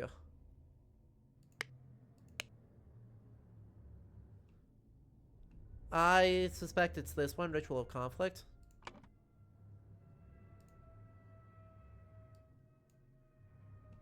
But past that, I don't know who the hell any of these guys are. Dark Hands, Proud Beast, Water Snakes. Yeah, this took a real hard turn real fast. And I wasn't quite expecting that.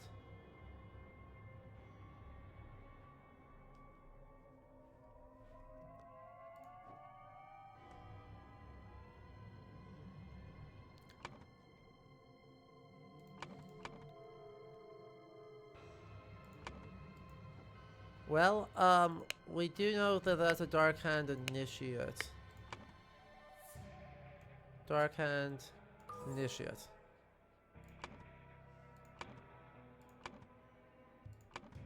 So we're left with a ritual.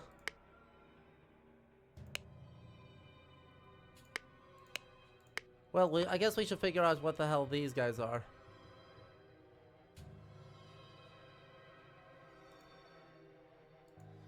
How? How do I find out what that is? Who can administer any of these? Steward. So it can either be a steward or a master. So that can never be initiate.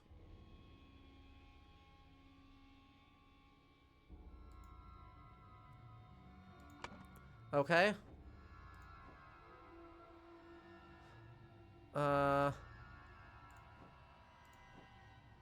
Because that can't be initiate, that can't be this. Right, ritual squabble.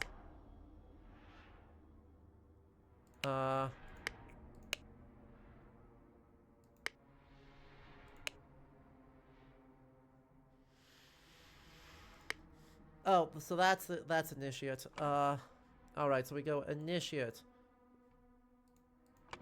Do we know?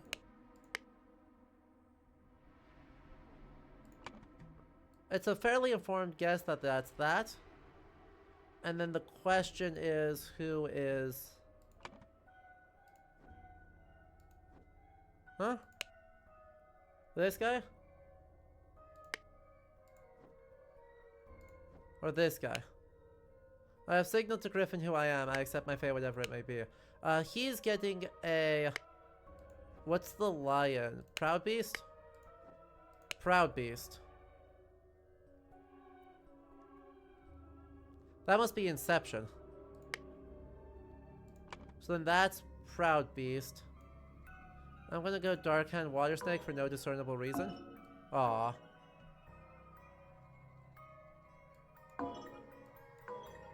Huh?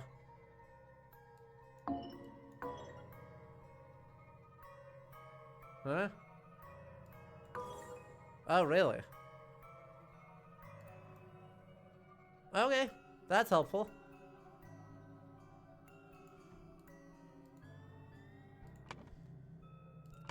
That's very helpful. So this is Ritual of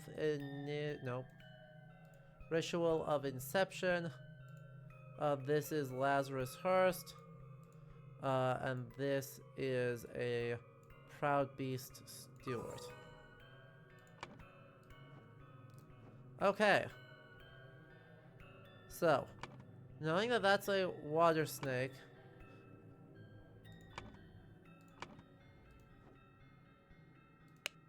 And we know Dark Hand is the mask.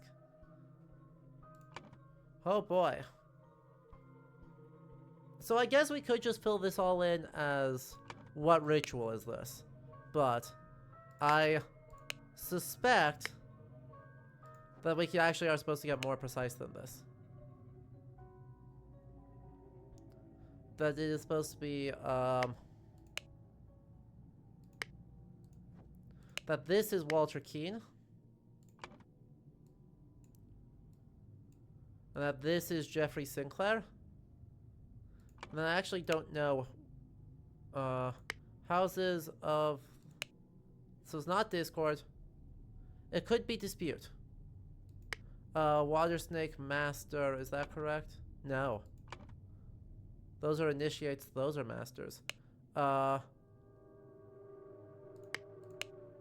Scepter must be born by a water... Okay, it is Ritual Dispute.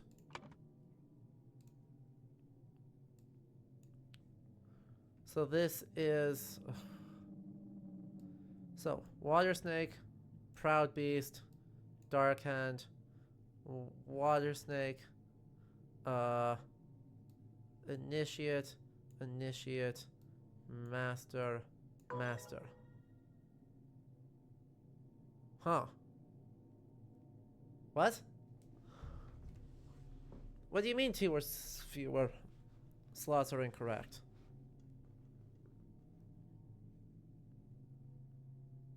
Huh?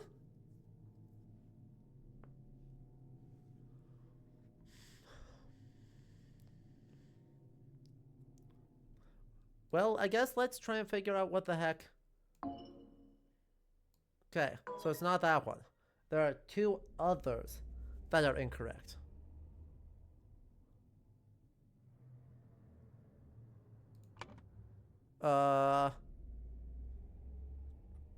Dispute, Keeper of Treasures, Never Tiring Teacher, Grim Reaper.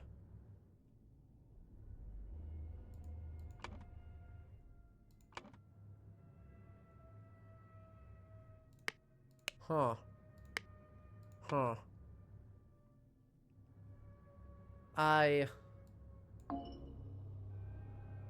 mean, I know that's not right. So, I don't know why I did that.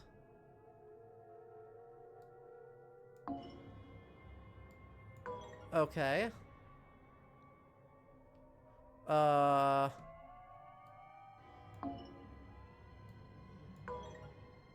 So where's David Garan in this? I guess that's the question, isn't it? Yeah. Who's David, the Dark Beast Initiate?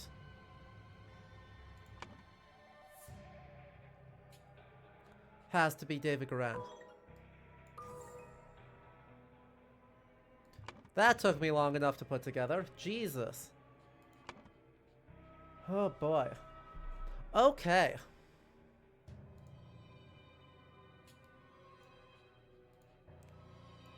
Walter. Come on. What? Walter Keene was challenged to a dispute ritual. He, along with David Garan, ambushed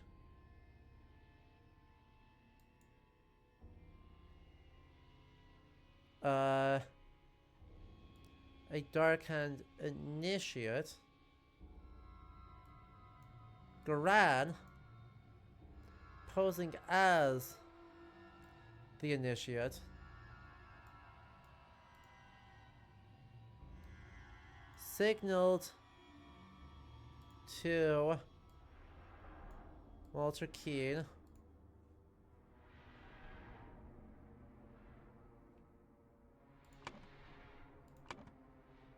with a tankard which cup had no poison.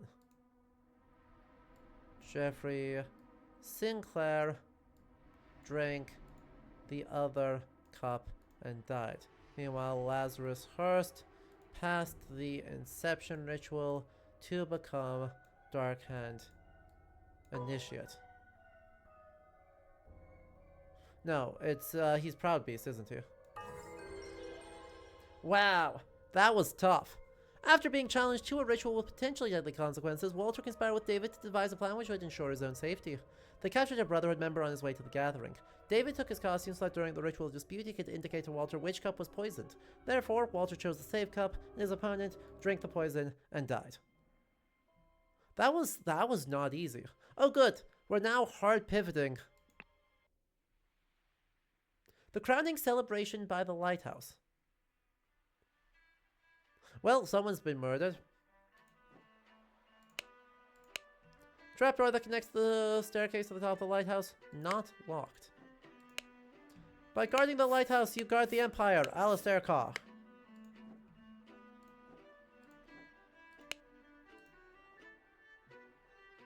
Alright, it's a water beast. Arms broken. Water Snake Master, lately I've been experienced first dreams I feel cursed. Are you the source of this with your magic? Desist with this and know that when pushed, my rage is absolute. Do not toil with the well-being of the Empire's general, for I do not tolerate being attacked. In my many voyages, I have learned the dark arts too. If need be, I'll summon 1,000 invisible demons to crush your bones. Dear friend, it is not so simple to get you for me to get you a seat alongside me on the court of directors of the Seven Seas Company. As a doctor, I recommend you to stop obsessing over it. It will only unbalance your humors. Let's discuss alternatives at the next party at Kensington Palace. Both his legs are broken. Well, one will observe that he got pushed off the top of the lighthouse. Door is locked from the inside. Rules. He who claims to be the Griffin Reborn must perform a miracle. If someone repeats the miracle, it is proven that it was not a miracle, but mere magic. Claimant is punished with death. If no one can repeat the miracle, the masks fall. The claimant is crowned as the Griffin Reborn. Chronicles of the Griffin Rebirth. In 1725, the first Archon Lord Harrington demonstrated flying. I jumped off a cliff to his own death. In 1756, Proud Beastmaster Lord Pledsley performed a seance, talking to the spirits. Lord Angus McBain repeated the miracle, proving him unworthy. In 1764, Dark Hand Master Lord Jones demonstrated the creation of a homunculus. Lord Angus McBain produced the homunculus as well. In Proud Beast 1771, Proud Beast Master Lord White carried out the hypnosis of a servant. Lord Angus McBain hypnotized the same man as well. What do you think the odds are that it's Angus who's dead? I'm going to suspect.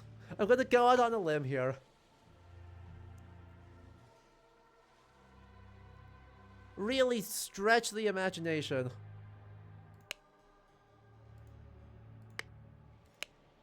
What an honor to experience such a historical event. It is 125. Chronicle of an attempt to demonstrate a miracle. June 23rd, 1791. Lighthouse on Gullet Island, near the Hoard of Codhead. Angus McBain, Alistair Cock, James Turner, Walter Keane, Lazarus Hurst, and Nicholas Maker. Really? He's involved in this too? Dear Water Snake Brother Maker, as the director of the Seven Seas Trading Company, I do not assess Warzak applications. Please go through the official channel so my staff can evaluate your credentials as an attorney. Look at this man, trying to leverage his whole...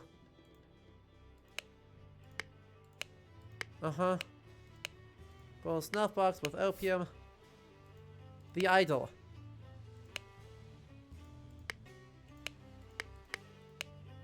Dear Master McBain, these threats to contact the Chief Inspector about my past have offended me greatly. Being an asshole, I have no choice to comply with your base demands.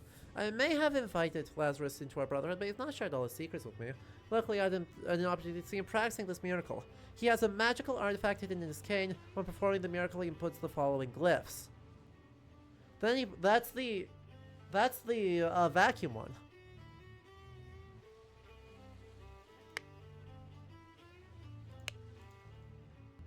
That should be Walter. This is, I believe, Walter Keane. That's Lazarus.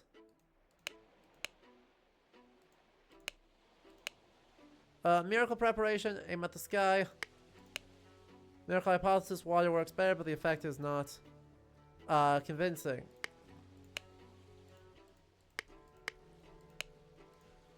Alright. There is Lazarus Hurst. Thus the Griffin Reborn revealed himself to his brothers by demonstrating a true miracle. Cool. So there is a Griffin Reborn? And another ruby ring. And what is this? A heavy seal. He is kneeling as well. 5 strange looking masks and a set of heavy looking ores. Oh.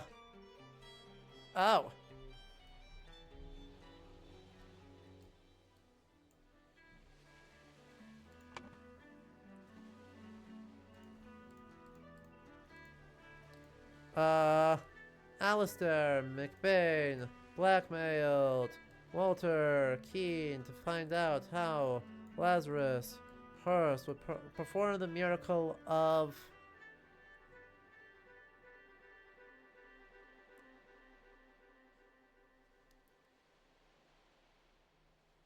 I guess it's flying? Nope.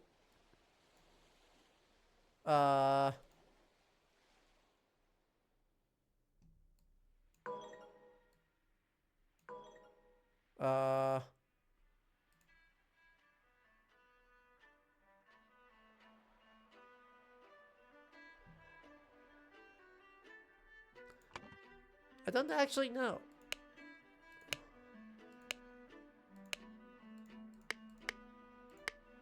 Oh, did I get the name wrong? Yep, I did get the name wrong. That would be why. That's a great reason. So which of these... Who is who?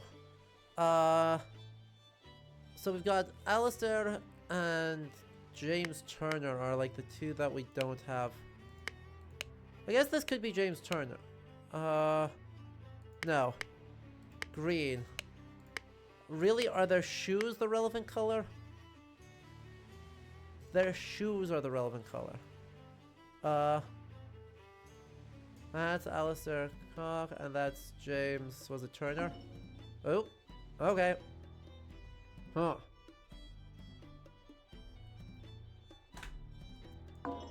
Let's swap those. There we go. So I don't know how we tell that who's who, actually.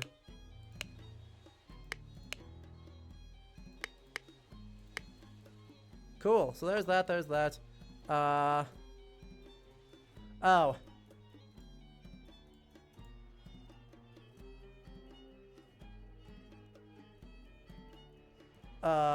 First Lazarus Hurst. So he didn't die. Gotcha, gotcha, gotcha. He didn't get pushed.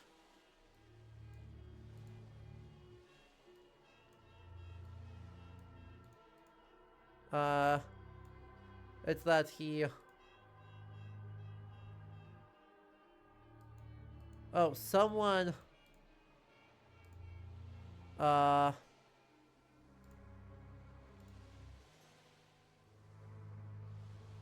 So Angus McBain jumped from the lighthouse afterwards.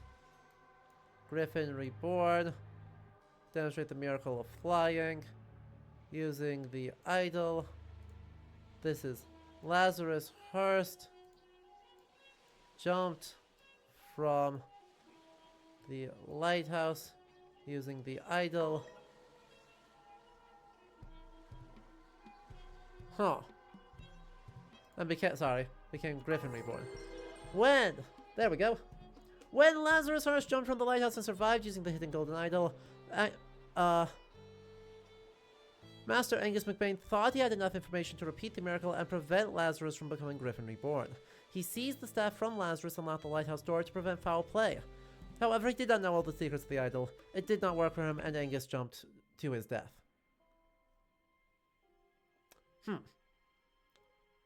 Well, that's going just great. And case 9, the interrupted weekend at the doctor's salon. I see. The colonialism continues to go very hard. Hello, Wolfie. What did you miss? An awful lot. Actually, we are in case 9 of 12 here in the case of the Golden Idol. And thus far we have had, let's see, someone get pushed from a cliff. Someone gets set on fire. Someone gets stabbed at night.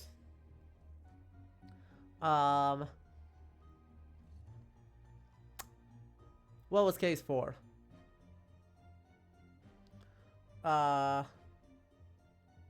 Case 4 was poison.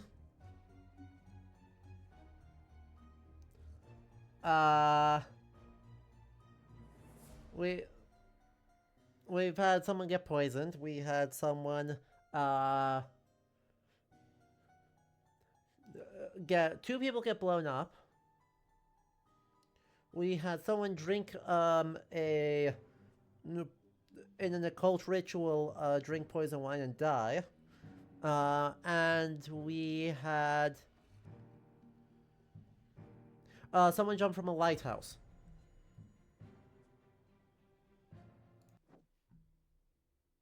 Well, this is sweet. I like out here. It's so peaceful and cheery. 2 cups of spicy tea. One is almost empty, the other is untouched. What a strange chessboard. Something seems to have not gone great for either. I don't know who is winning, but I do think we're all losing.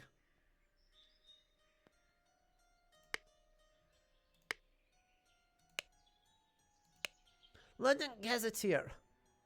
Who will be the new Prime Minister? Election results. The New Order Party, the Moderates, and the Loyalists. The New Order Party have the most MPs, but it's clear the two old parties will form a coalition. This means either Loyalist leader Blanchard or Moderate leader Valentine will become the Prime Minister, leaving Lazarus Hurst and his party in opposition. Oh. Rose bushes. I also suck at chess. I just know that this is not how... This is a peculiar spot for your king and queen to be.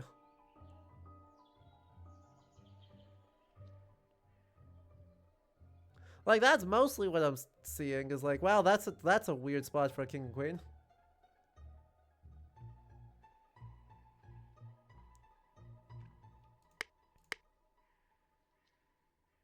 Well, how remarkably cheerful. Tea house, chess house, croquet field, library, salon, flower beds, fountain. A full glass of sherry and an almost empty glass of sherry. The seals, Ah.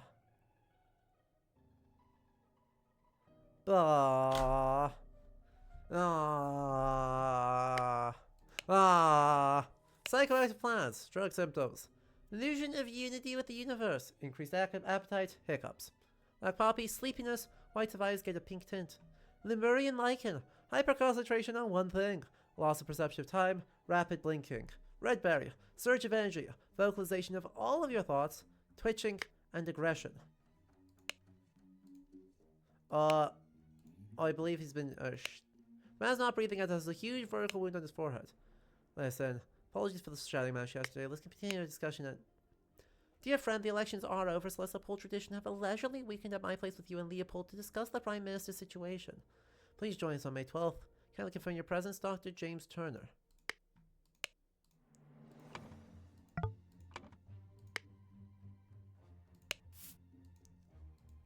What is this?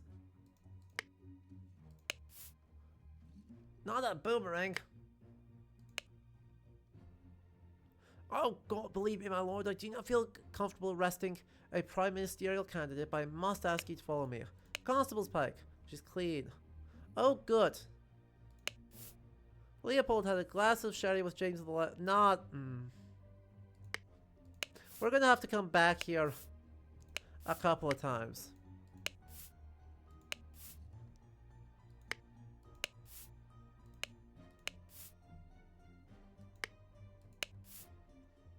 God dang it. That's awful. Not Billiam.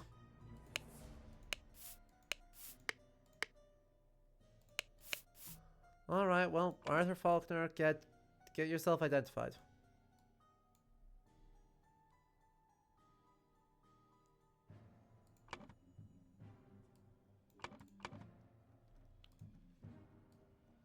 Boomerang.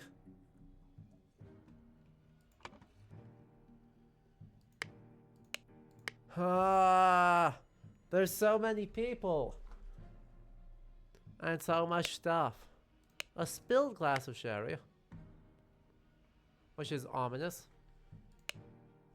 Also, these are from all over the place. Nice that these are all called Lemuria. Right, we've got all the Lemuria material, and then... What is it? This is Polynesian, that looks West African, that's Persian, that's Indian?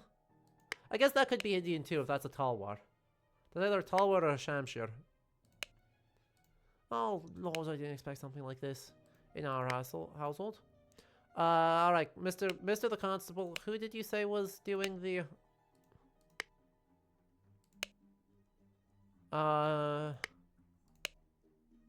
Billiam.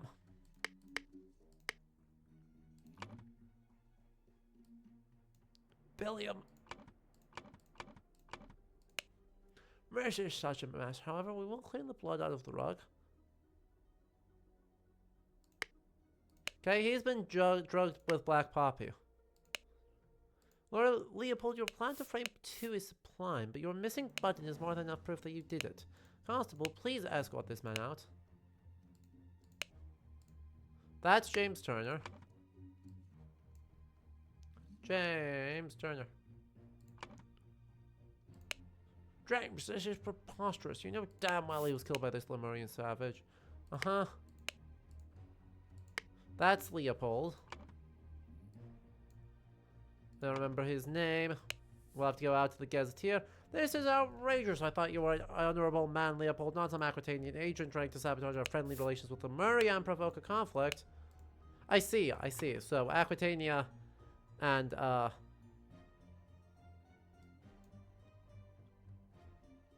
anyway, know that this is Alistair.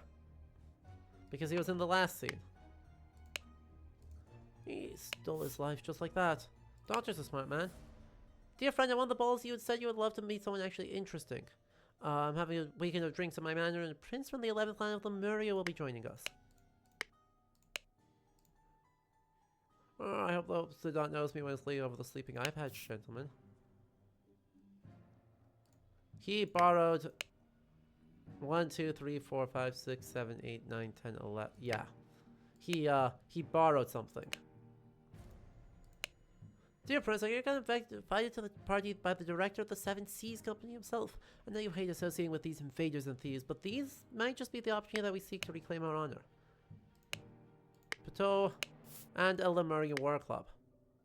So, alright, so we've got some fictionalization obviously going on that I was not super cleanly aware of. Where Aquitania, Albion, and Lemuria are actually like countries what exist.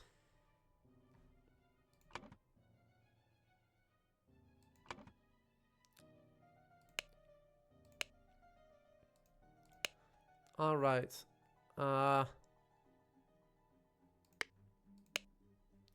So, there's a lot of things happening here. What time was the body found? I guess around noon.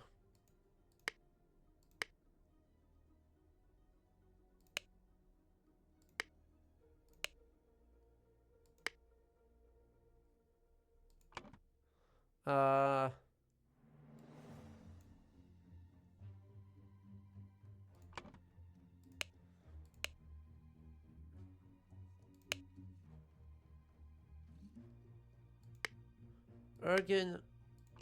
Let's say it's Ergen Pateau.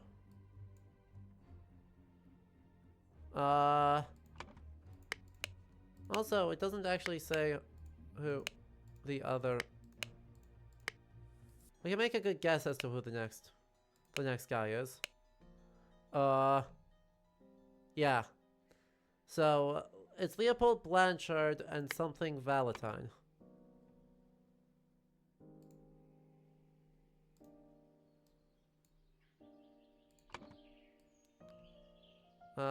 That's Leopold Blanchard. Come on. There we go.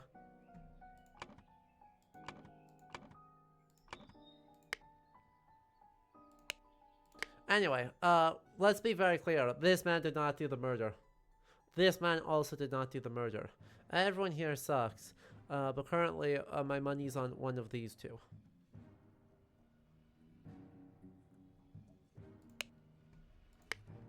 Also, yeah, everyone's been drugged with everything.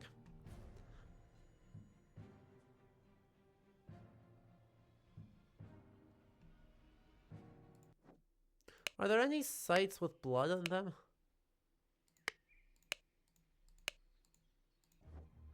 Ugh, fine. Now we need to start actually really paying attention and like writing stuff down.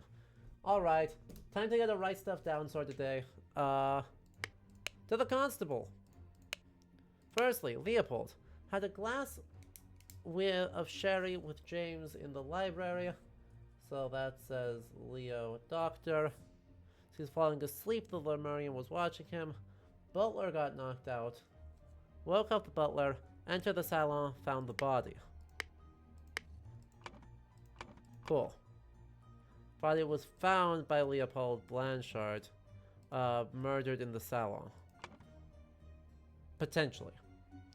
According to that testimony, in Gideon, played croquet with Ergen in the morning. They got bored and went to drink tea in the tea house. Drew his attention to the interesting sound of the chess house. Saw Alistair lecture the body. Saw... Okay, there's some suspicious stuff here.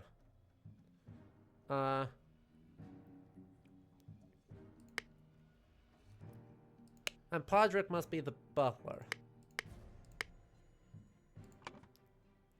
So, Podrick is the butler, which means Augustus is this. Well, I guess Augustus could be the other guy.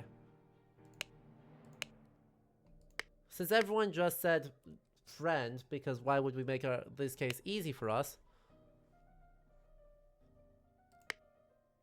Ugh. I wish I had a slightly faster way of accessing this. Ergen, everything young Master Bell says is correct. So that must be Gideon Bell. Okay, let's try that again. If this is if we say that this is Gideon Bell, then this is Augustus Valentine. Then I have Billiam and Podrick, who I don't know their names yet.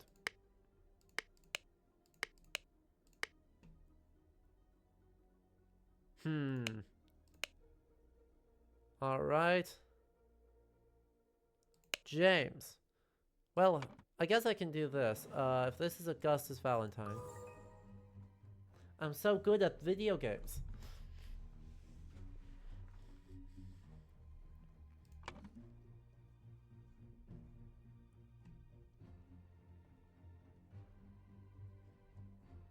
I appreciate the use of the witch doctor mask there. Well, at the time the body was discovered, he was in there. Let's see. Who is talking right now? James. Had Sherry with Blanchard.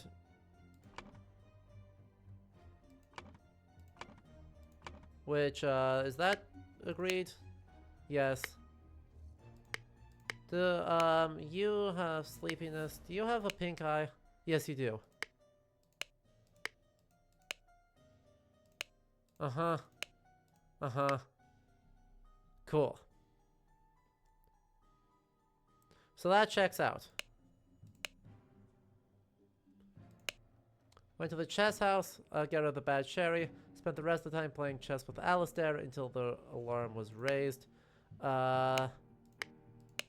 Alistair practiced chess in the and educated the butler on his lack of military training. Sent the butler away. Was very close to winning. The chess house in the morning. Uh-huh. Found Leopold. Yeah.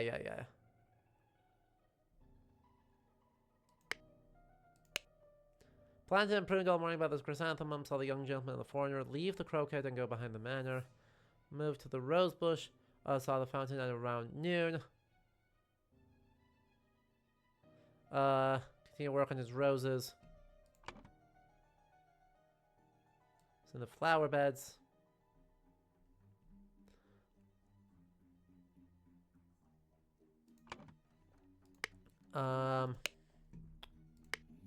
That's Gideon Bell.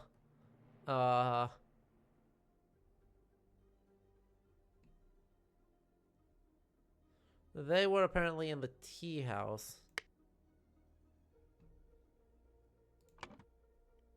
But of course, he's also been drugged. You're supposedly in the chess house. You were in the library. Right. Woke up the butler. And the doctor... Well, where is the doctor?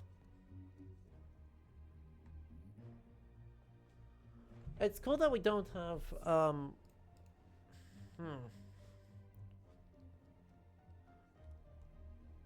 Gideon Bell, Ergen.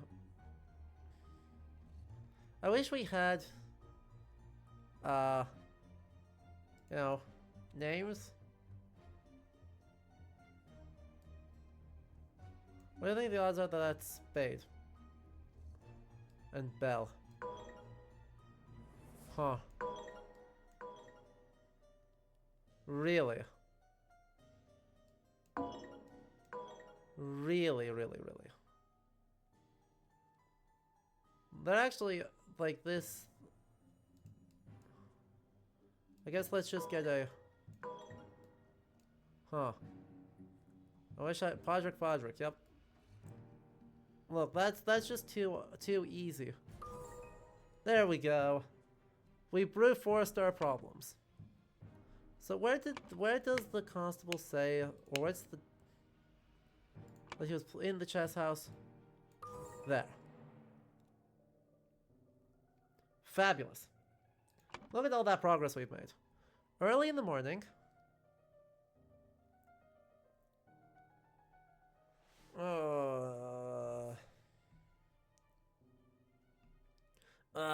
We have to reconstruct the entire timeline? Uh...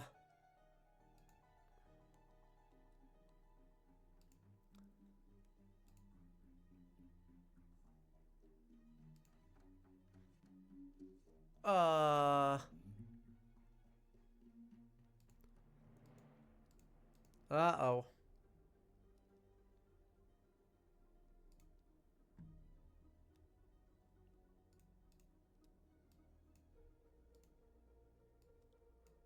Let's just... Alright, Sakaridas. Thank you so much for tuning in. It's been a pleasure.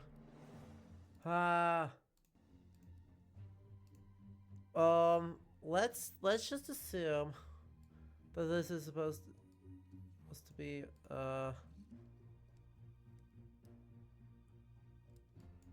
no. I need to really read through this again.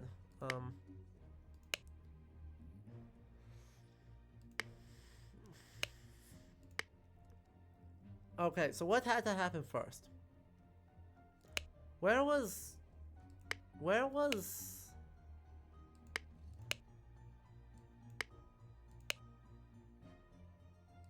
Did anyone spend time with Augustus at any time? Yes. So Augustus was in the fountain until noon. Perfect.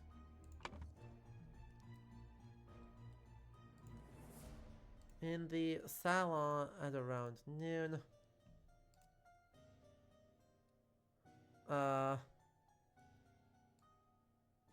Killed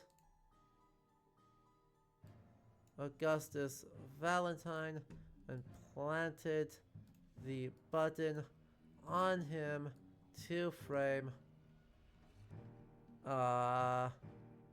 what's his name? Leopold Blanchard. Now I assume that is actually Alistair did the murder.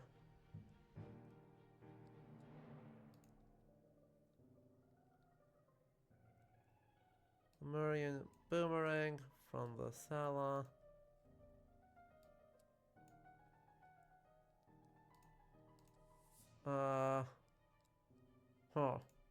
Meanwhile, in the library,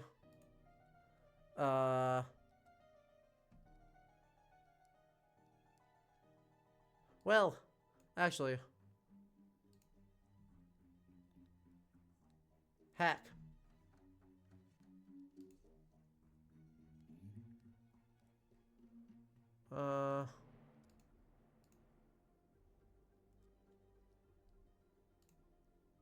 Oh boy, this is tough. I'm trying to put this together and I'm just struggling.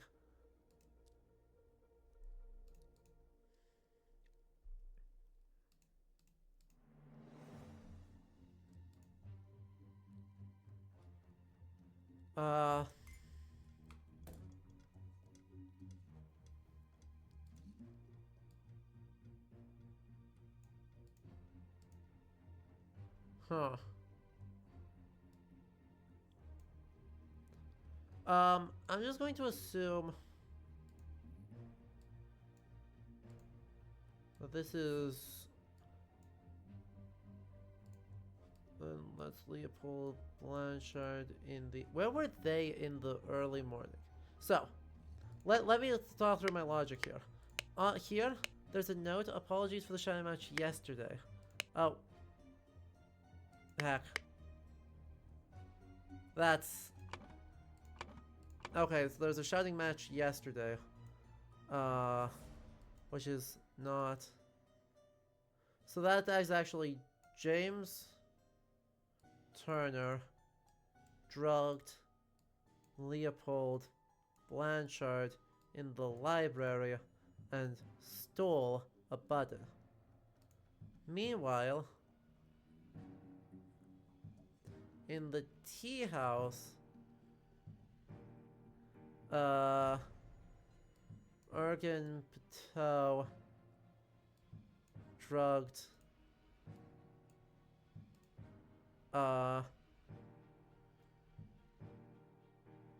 what's his name? Drugged Gideon Bell.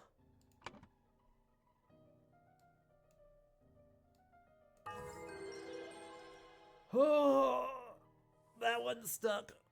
Brotherhood member Alistair and James plotted to turn the ruling moderate and loyalist parties against each other. Over the course of a weekend, at James's manor, Alistair murdered the moderate leader, and James framed the loyalist leader. Wow. You have proven that I can trust you.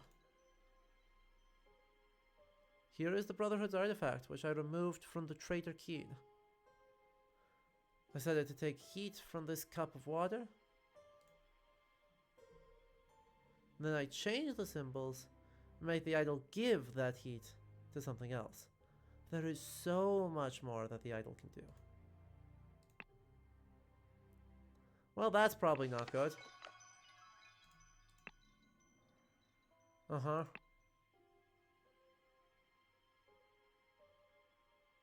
Leaving the New Order party effectively unopposed. Exactly.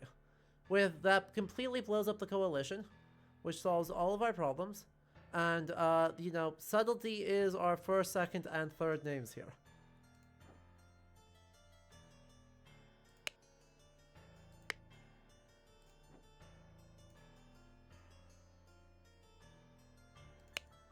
Silence, you will perform your function as required is paramount to ensure order.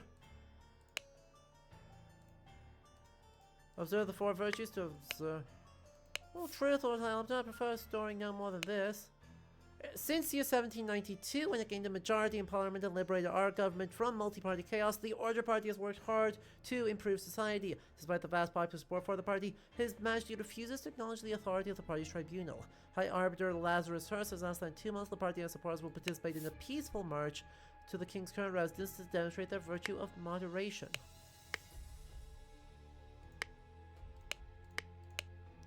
I'm all dealt with I am sitting here all day does not count as sloth. There were shelves in this one, and thank God tobacco is not considered an indulgence. Bit boring though, too bad literature is forbidden. Stories. Autumn Tales. Remember the second virtue. Store confiscated objects and evidence according to virtue brief. Again, we are, subtle.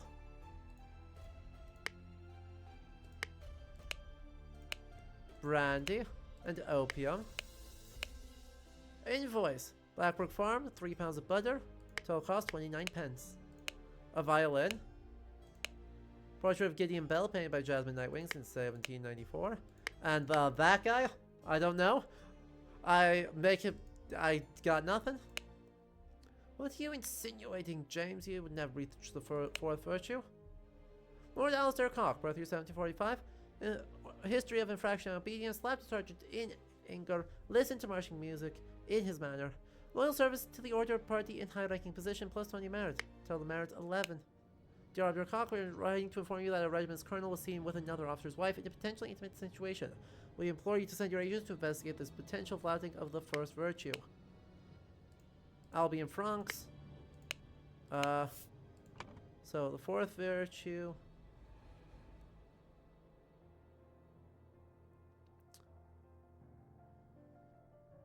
Well, all literature.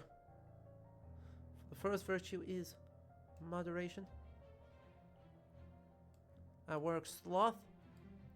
Secrets. The fourth virtue is truth.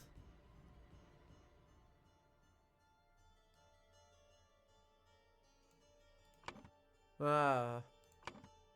That seems fine. All moderation will be punished! That is music to my ears, Alistair, but do control your emotions. We as arbiters of order must never violate the first virtue. History of infraction and obedience. Drink a full bottle of brandy at a picnic. Kept the book Legacy of the Rose Dynasty in a study. Loyal service to the order party in high-ranking position.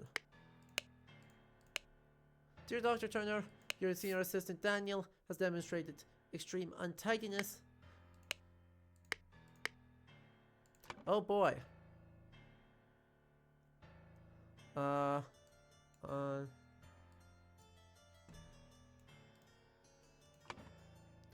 Again.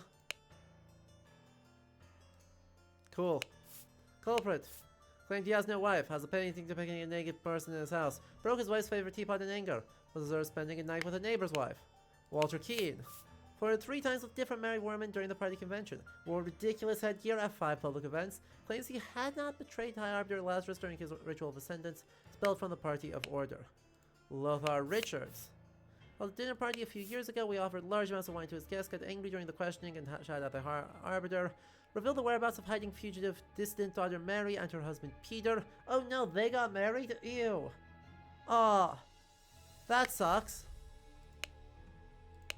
Josh Bailey left his work at Tannery early, drank excess amounts of gin at the Chronic Cat, drank excess amounts of rum at the Old Orc, approached a married woman with an indecent offer, denied 4 times during questioning that he had done these acts. Count Horace Webb has not held down a job since the new regime, 16 instances of non-work, claims he works in his castle having his service clean, possesses 15 books in his private library, expressed willingness to donate his castle to the party evaluated at 200 merit. Duke Gideon Bell wears an outrageous hairstyle, broke down in tears 10 times during the questioning, has refused to start working, rejected the High Arbiter's request to share information of a secret entrance to the castle of his cousin the Sovereign. Well, this is... That's Prince of Dusk, like night I am dark and full of power. I do not fear love. Do not make that error. When you know my name, just look for my face. That looks like that is...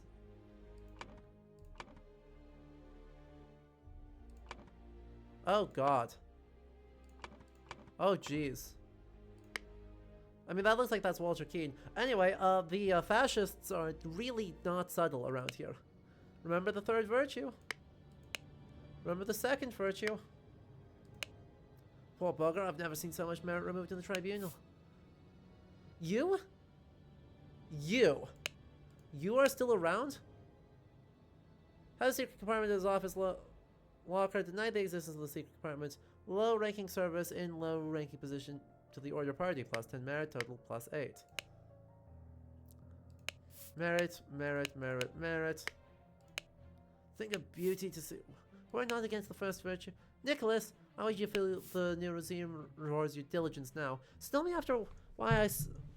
me why I saw you spend more than 3 shillings on new clothes after I asked you to lend me money and you said you had none to spare.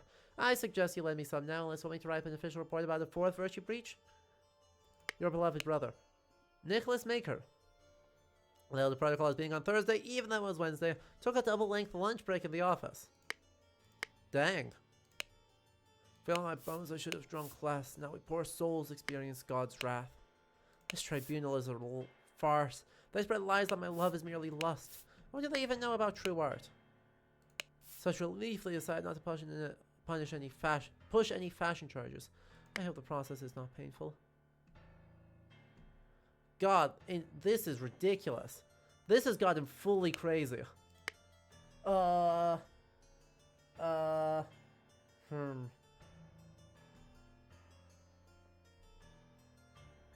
don't... So we have 2 there, we have 2 there, and we have 2 there.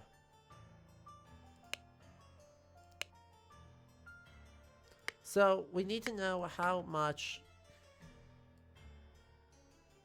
she was diligence.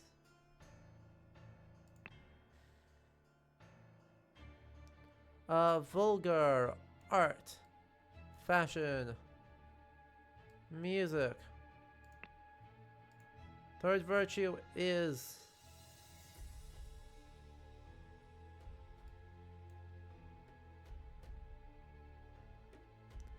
and presumably lies will go there.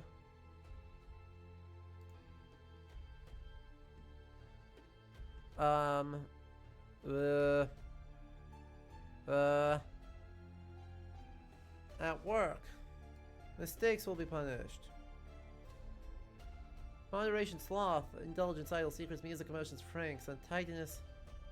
I guess actually let's do that.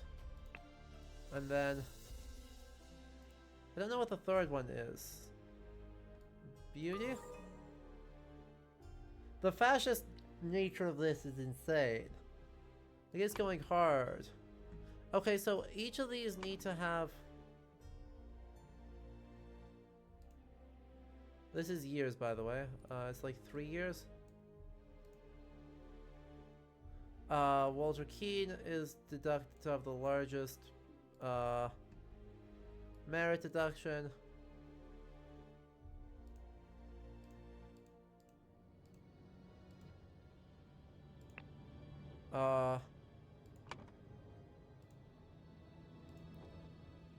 So, what is going on? We've got 2 drinks, we've got 1 thing, we've got vulgar and literature.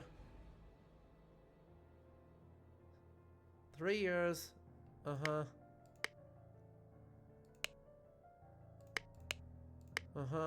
It doesn't tell me how many each of these get. So which are the known ones? I guess that's probably the way of doing this. So, book.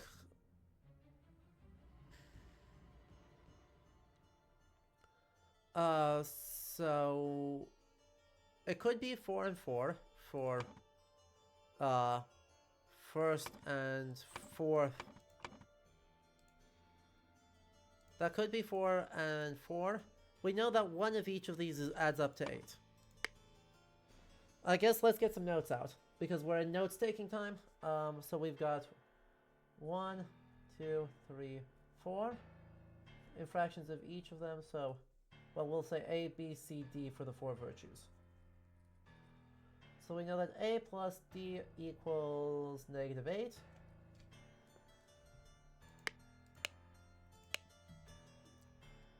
That is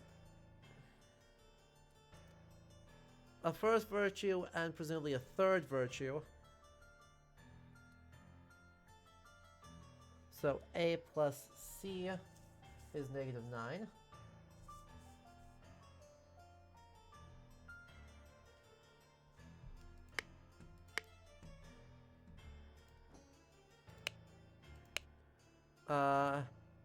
That is a mistake and another mistake. Like, those are 2 second, so 2B equals -6. And had a secret compartment in his office locker. I don't really know what that is. I assume that that is also that. And then deny the existence is clearly a 4. And that equals -8.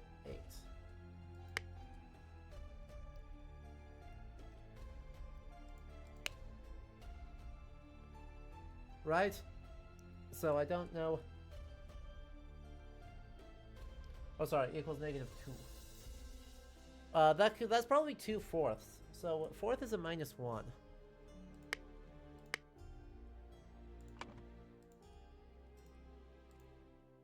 Which means that that has to be a -7. Yeah, that does kind of force it to be 1 each. So if that's 7, then a second, that's 3. And then that has to be 2.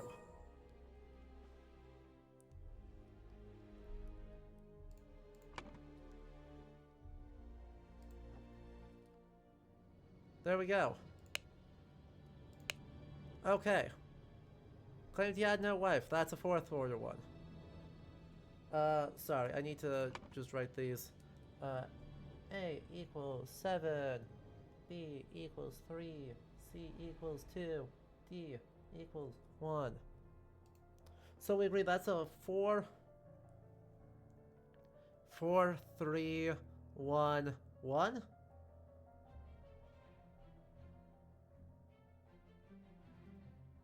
Unlucky. So that's 3 and 14.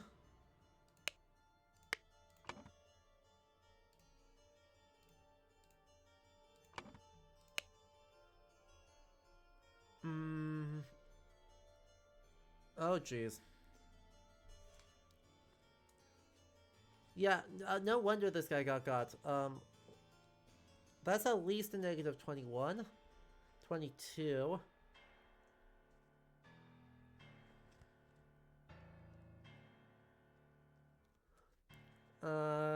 Ridiculous headgear. What do we think? Is ridiculous headgear, beauty? And that's another 10? That's a negative 32 for this man.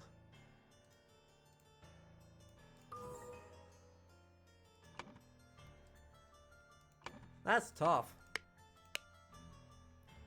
Held a dinner party where he offered large amounts of wine to his guests. So that's a 1 and a 1? Yeah. 1 and a 1 and a plus 15. So Lothar Richards gets a plus 1. Josh Bailey gets a sloth, an indulgence, another indulgence, a third indulgence, and 4 lies. So that's going very poorly for him.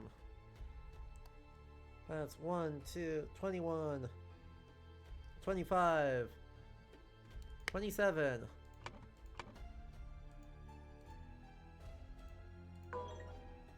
Huh. I did a bad math?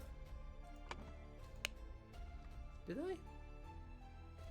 Held a dinner party, so that's 7. That's another 7. So it's a plus 1.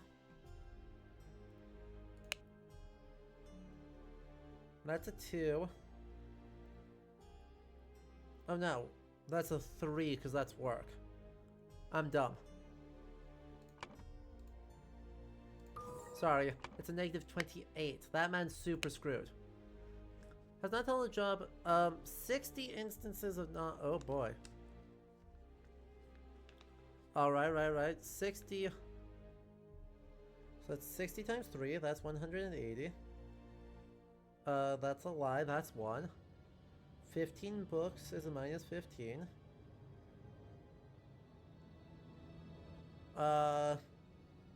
Bribed them for plus 200. So by my count, that's a minus 196 for a plus 200. So Horace Webb received plus 0 for merit. And Gideon Bell has a 2 for an outrageous hairstyle. A ludicrous amount. 7 times 10 for the crying. Skipped work 5 times. And kept a secret from the Arbiter. So, 87, 88. My boy Gideon is about to get really badly got.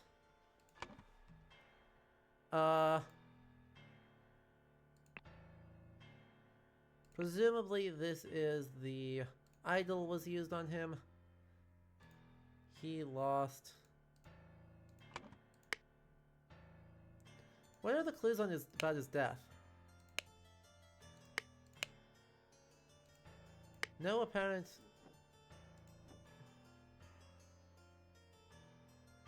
Did it strip years off his life? It's currently in blue, so it's currently not doing anything.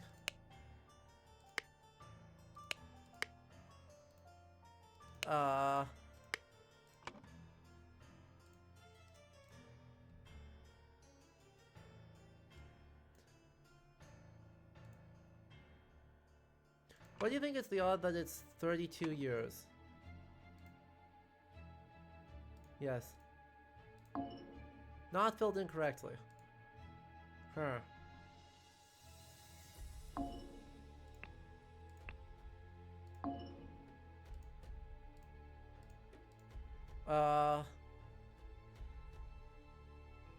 Well, I suppose it is possible that this is supposed to be Gideon Bell instead. But no, the dead man, we know the dead man is... I guess we don't actually know that the dead man is, who the dead man is. Wait, hold up. I guess I don't actually know who this is. But, let's say lost 80... Yep. That's horrifying. The Order Party has seized power and now enforces the four maxims of virtue. The young Duke, Gideon Bell, was judged during the tribunal to have lost 88 merits. The High Arbiter of the party, Lazarus Hurst, used the idol to decrease Gideon's youth by 88 years, thus making him 108, which resulted in his death.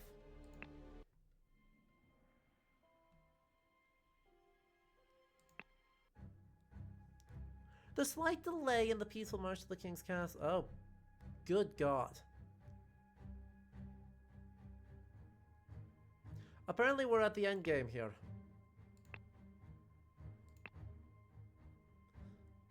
Well, I haven't seen you in a while. Oh. So?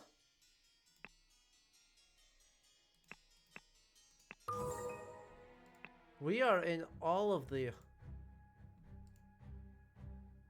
Could I do that the whole time?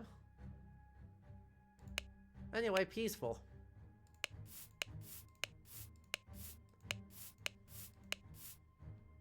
There's our locations. Lazarus Hurst, you bastard. Walter Keane.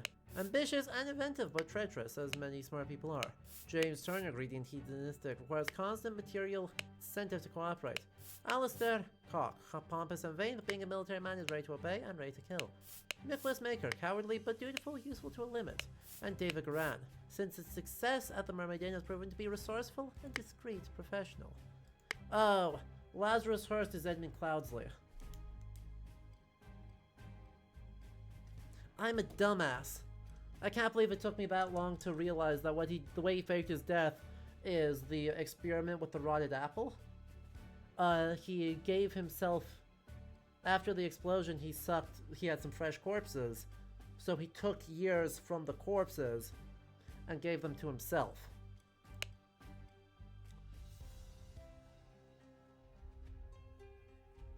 Lazarus, you took 32 things from me. I demand you return them. If you refuse, I'll make the story of your true origins known to the other party leaders. At 11:30 on May 15th, meet me at the place the idol was stolen from our brotherhood, and poor Willard Wright met his death. Come alone and bring proof, something personal of yours to give to the veiled woman. Tie a reply to the pigeon and release it from the cage. It will find me.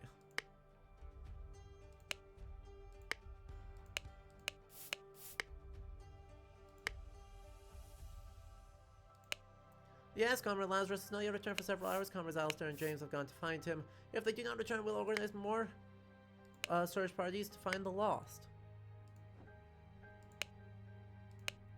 Why are you not working, you worthless piece of garbage? I'm doing the same thing I saw Lazarus doing during the merit explanation. Cause it's actually broken.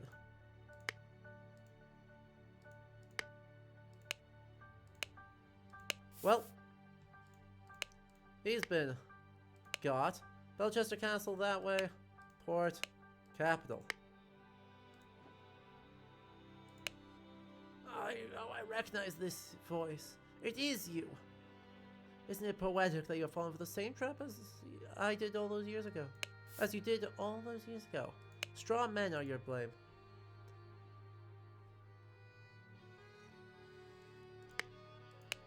Damn you, you cunning devil.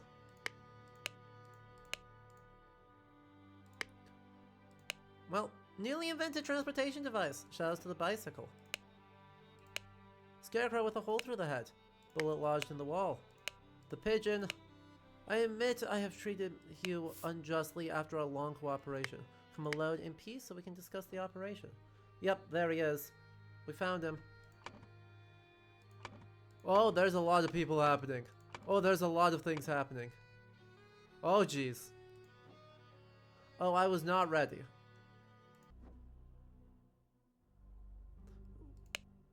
All those order rats sneak around here. This is no good. I should they'll just blackmail me and bugger off. Dandelion room. Ada Baker. 2 nights. Forget-me-not room. Walter not. 2 nights. Do you think they'll try and kidnap the king? Me and my employer are getting out of this blasted. Who is your... I'm instructing him to arrive around 11:30. Most likely he will be in order party uniform. If he comes alone without any backup outside, approach him. If you give him something that belonged to the one who escaped your tonic, you may proffer him the instruction slip I gave you. Conceal your face, he may recognize you. Yep. Criterion is you lost a cannon while gambling. No, says I'm not an idiot, but real men like us could beat those order party ninnies without any weapons. Okay, there's no murders in this room.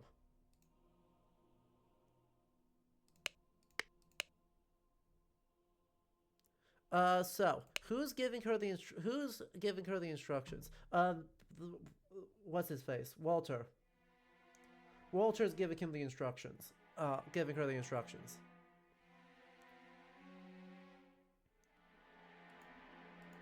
But I assume. You guys, dear husband, you're so brave. We've been drinking since early this morning. But what will we do now? What if the evil government men find us? Mary, my uncle had been closely dying in some robbery, and I am rich. Now your father will see me for a man, but I am. Let us marry. Dear Mary, I know why your unworthy mate is hiding you. Soon I'll free you from his dirty paws, and ship him to the colonies, and you'll become my ideal wife. Uh-huh. Worry not and continue the feast. I'll kill our enemies no matter where we go. Hans. I have some small but pressing business to attend to at the property of our late brother Sebastian, the previous proud beast steward. I'll be back at the camp for our 10 o'clock strategy meeting as planned. Lazarus.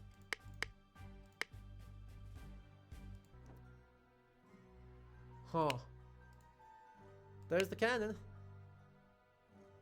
They're really bringing everything back together here, huh?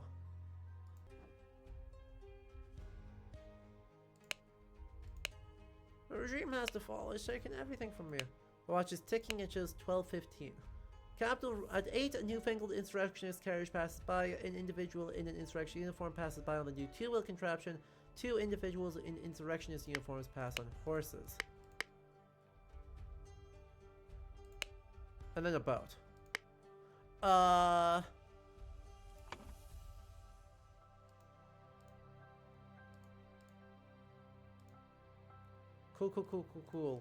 Cool. So there's early in the morning.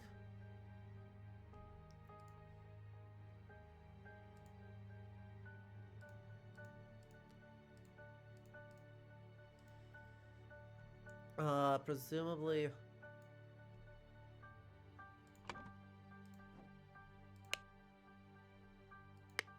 Gosh.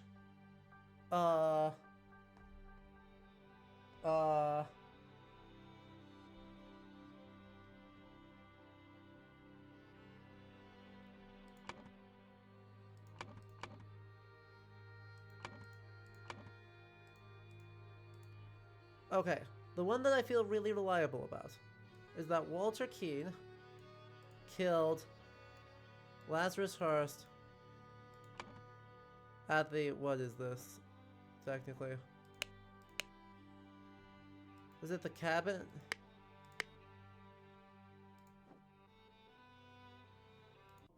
It is the cabin.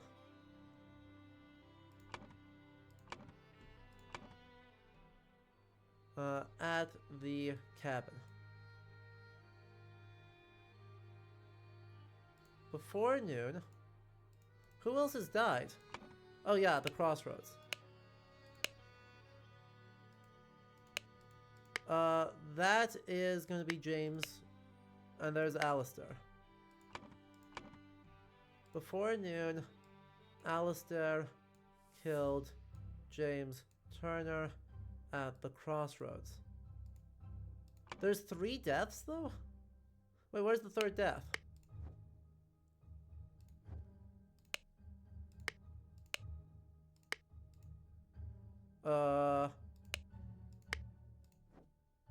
Death 1, death 2. I guess it's the, this. But who killed them with the, who used the cannon? And also, that's not any of these people. What's inside the cabin? A scarecrow.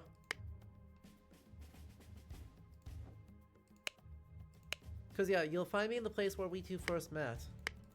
So this is clearly Walter Keane. This is clearly Lazarus. And by Lazarus, I mean Edmund Cloudsley.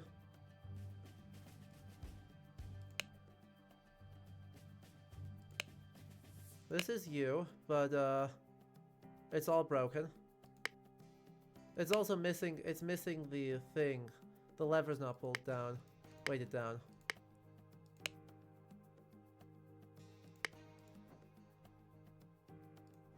So who else is it? Where's David Garan? I guess is kind of the question is.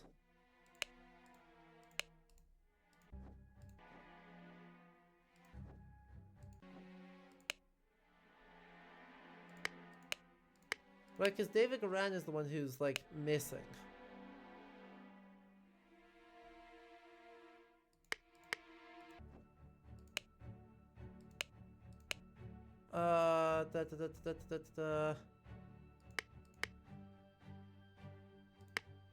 Well, I guess this could be, that Walter Keane killed David Garan.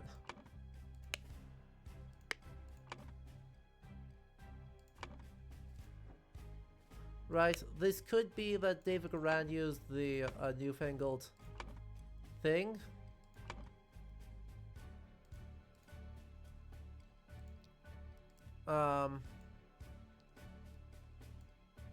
Found the golden idol at something. I guess is probably at the...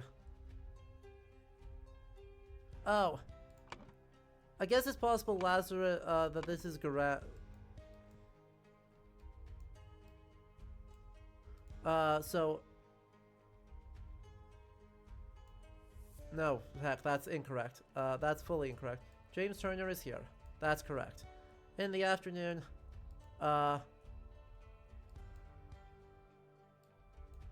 killed Garan. Because let's go talk to you again. Comrades, Lazarus has not returned for several hours. So he's been dead for a while. I think he got blown up here, actually.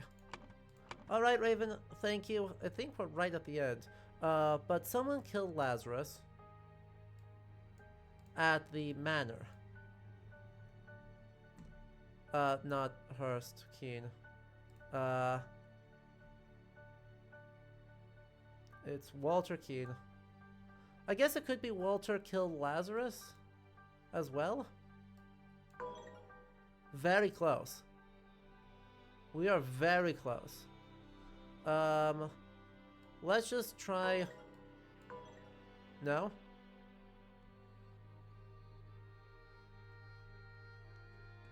Okay.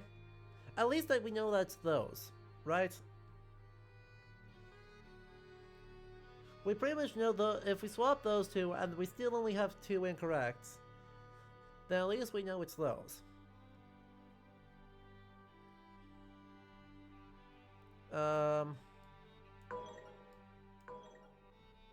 Heck. Anyway, we know that this is James Turner and, Alistair try to find Lazarus Hurst. They found the golden idol at the manor. Then early in the morning, Lazarus Hurst went to the manor to...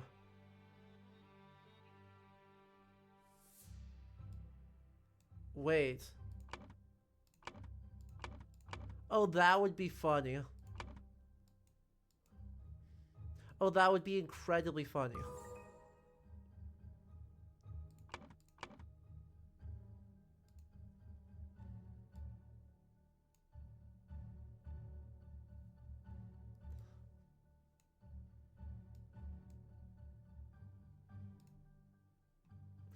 Peter Batley did something useful.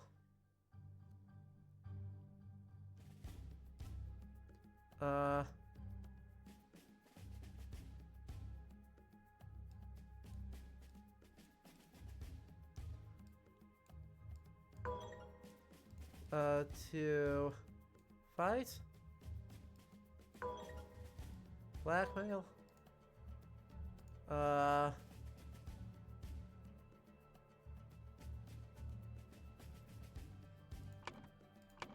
Let's see. Not there. Out here. What do you say? I guess let's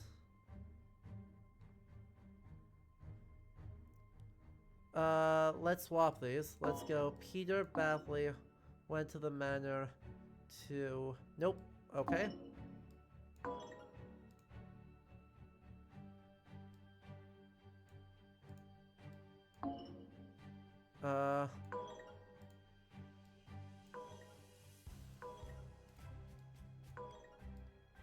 Kidnap? Blackmail? That's clearly one of those. Oh, good call. Good call. You're absolutely correct. Kidnap Mary instead. In the afternoon, David Garan went to the cabin to find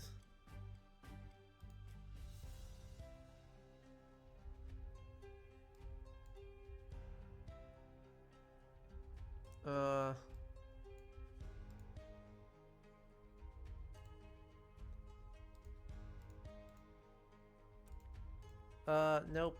I'm not sure what the... At least Peter loves his... Right? Out of everything this man sucks at least he has something. Went to the cabin to find Walter Keane. Because Walter Keane tried to blackmail Lazarus Hurst, I believe. No?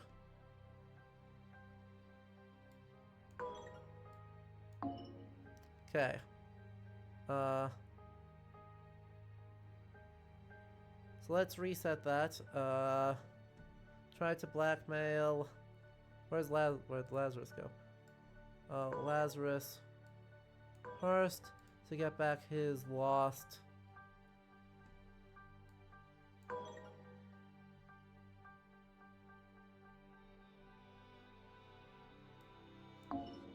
Okay, that is correct. It should be lost years, that he was aged up.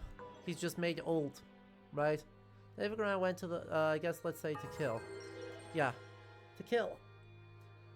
Before storming the King's Castle with Order Party, Lazarus Hurst led his man to Sebastian Cloudsley's old manor in order to kidnap his long-lost love Mary Batley, named Richard, who was hiding there with her husband Peter Batley. Upon entering the manor, Lazarus and his troops were confronted by a drunk Peter and the cannon he had won while gambling. Peter blew up Lazarus, breaking the idol, and then fled the scene with Mary.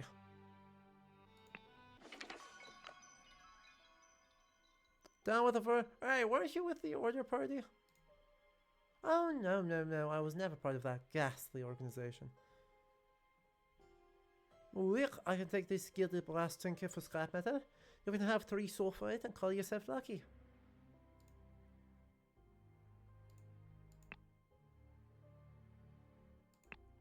Epilogue. These guys here were here the whole time.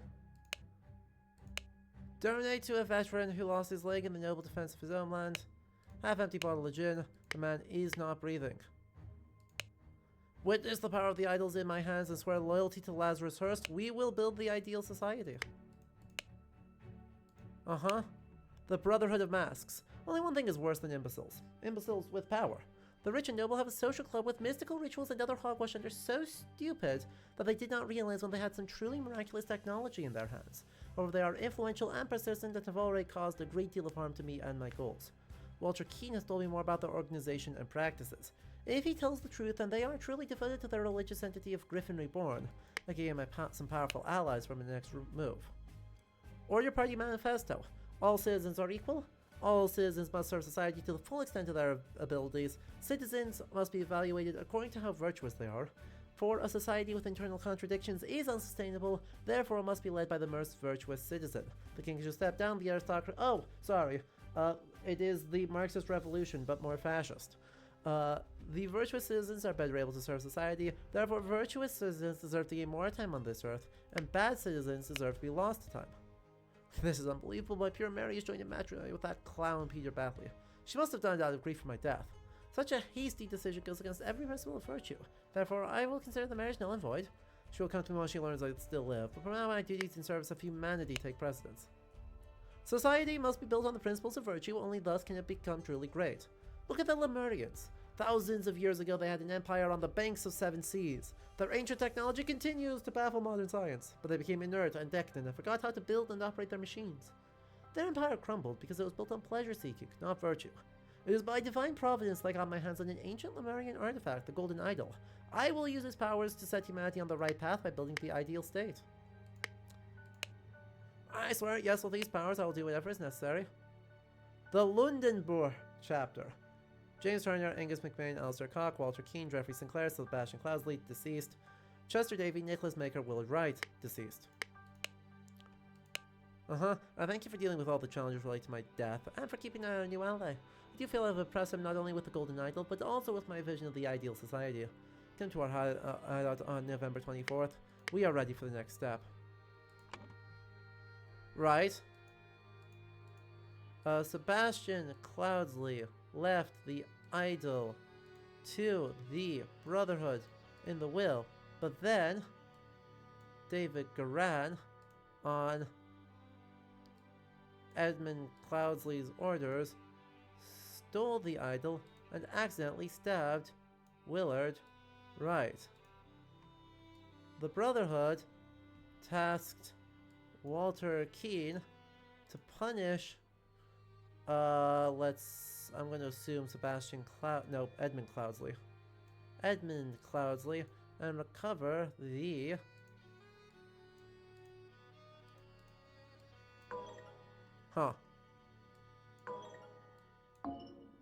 Okay. Oh, because I've got Cloudesley Keene instead of, that's completely incorrect. Walter Keene. During one attempt, Walter Keene was captured, and Edmund Cloudesley convinced him to join his side. Edmund Cloudesley used the idol to make himself young and infiltrated the Brotherhood under the new identity of Lazarus Hearst. Then he claimed to be Griffin Reborn and transformed the Brotherhood into the Order Party.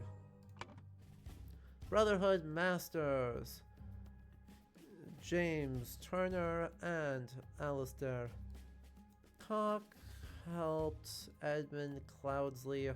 Nope, we'll use Lazarus Hearst here. Lazarus Hearst to seize power in the country and force the rule of virtues by taking youth away from common members, giving it common people and giving it to Order Party members. With the uncooperative king, Lazarus Hearst wanted to kidnap Mary Batley, but was shot by Peter Batley, and the idol was broken.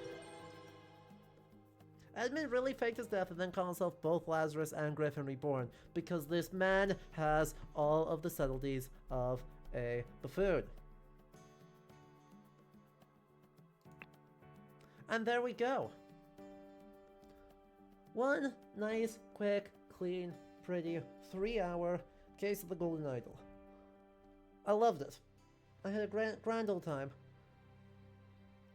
I appreciate, you know, the extremely unsubtle fascism of it all. And then, you know, it's the 18th century. We're insane. We've got aristocrats doing insane shit. We've got a lot of turmoil and a lot of these new scientific ideas. And we have a steadily growing, though not yet at we're a century away from fever pitch, bunch of nonsense occultism. Right? I feel like they did 18th century specifically so that they could have the, you know, highway robbers and drama that you also get with the early 19th century, while also not having to deal with revolutions. And while also not having to deal with industrialization.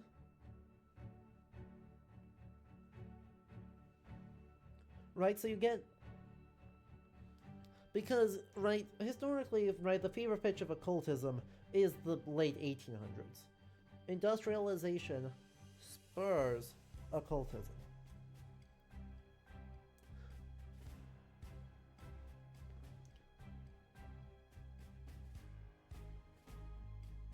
And so, you know, I kind of wish it was a bit later, but at the same time, if there were trains, you know, you can't have dramatic highwaymen and quasi-science that people are going, oh my god, how did he make it explode about?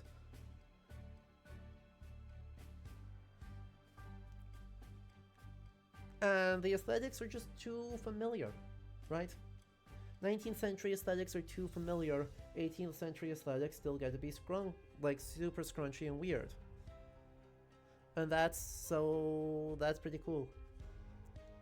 And then also there's the not so subtle things about, you know, well, frankly, Stalinism, right? The ideal state is, in Lazarus Hirsch's is a Stalinist one. And the not so subtle fascist aesthetics. And it getting absolutely obliterated by a drunkard with a cannon. Very good time. Thoroughly enjoy that. You guys see more of Lemuria in the DLC, which is fun? That is fun. Good. I hope they lean into that colonialism a bit more and go like, yeah, this is stupid. Anywho, nice, short, sweet, as it goes sometimes. But that does it for our stream for today. So, I appreciate everyone coming and hanging out. It was a very good time. I enjoyed that immensely. So, if you like this, do make sure you're followed. Next stream is going to be Wednesday, but it's going to be a takeover, so there will be a tabletop RPG system playtest happening on this channel. I am not involved with that, but I am producing it, and I am hosting it, so that'll be at 6:30 p.m. Central Time. And yeah, thank y'all so much for tuning in, hanging out, all that jazz. Until next time I see you, have a good rest of your Memorial Day. Okay? Bye-bye! And of course, special thanks to our patrons who make this possible. Their names are on the side of the screen. Pretty quiet one, but Peter, thank you always for hanging out, moderating the chat for us. And again, everyone, have a good rest of your evenings. Okay? Bye-bye!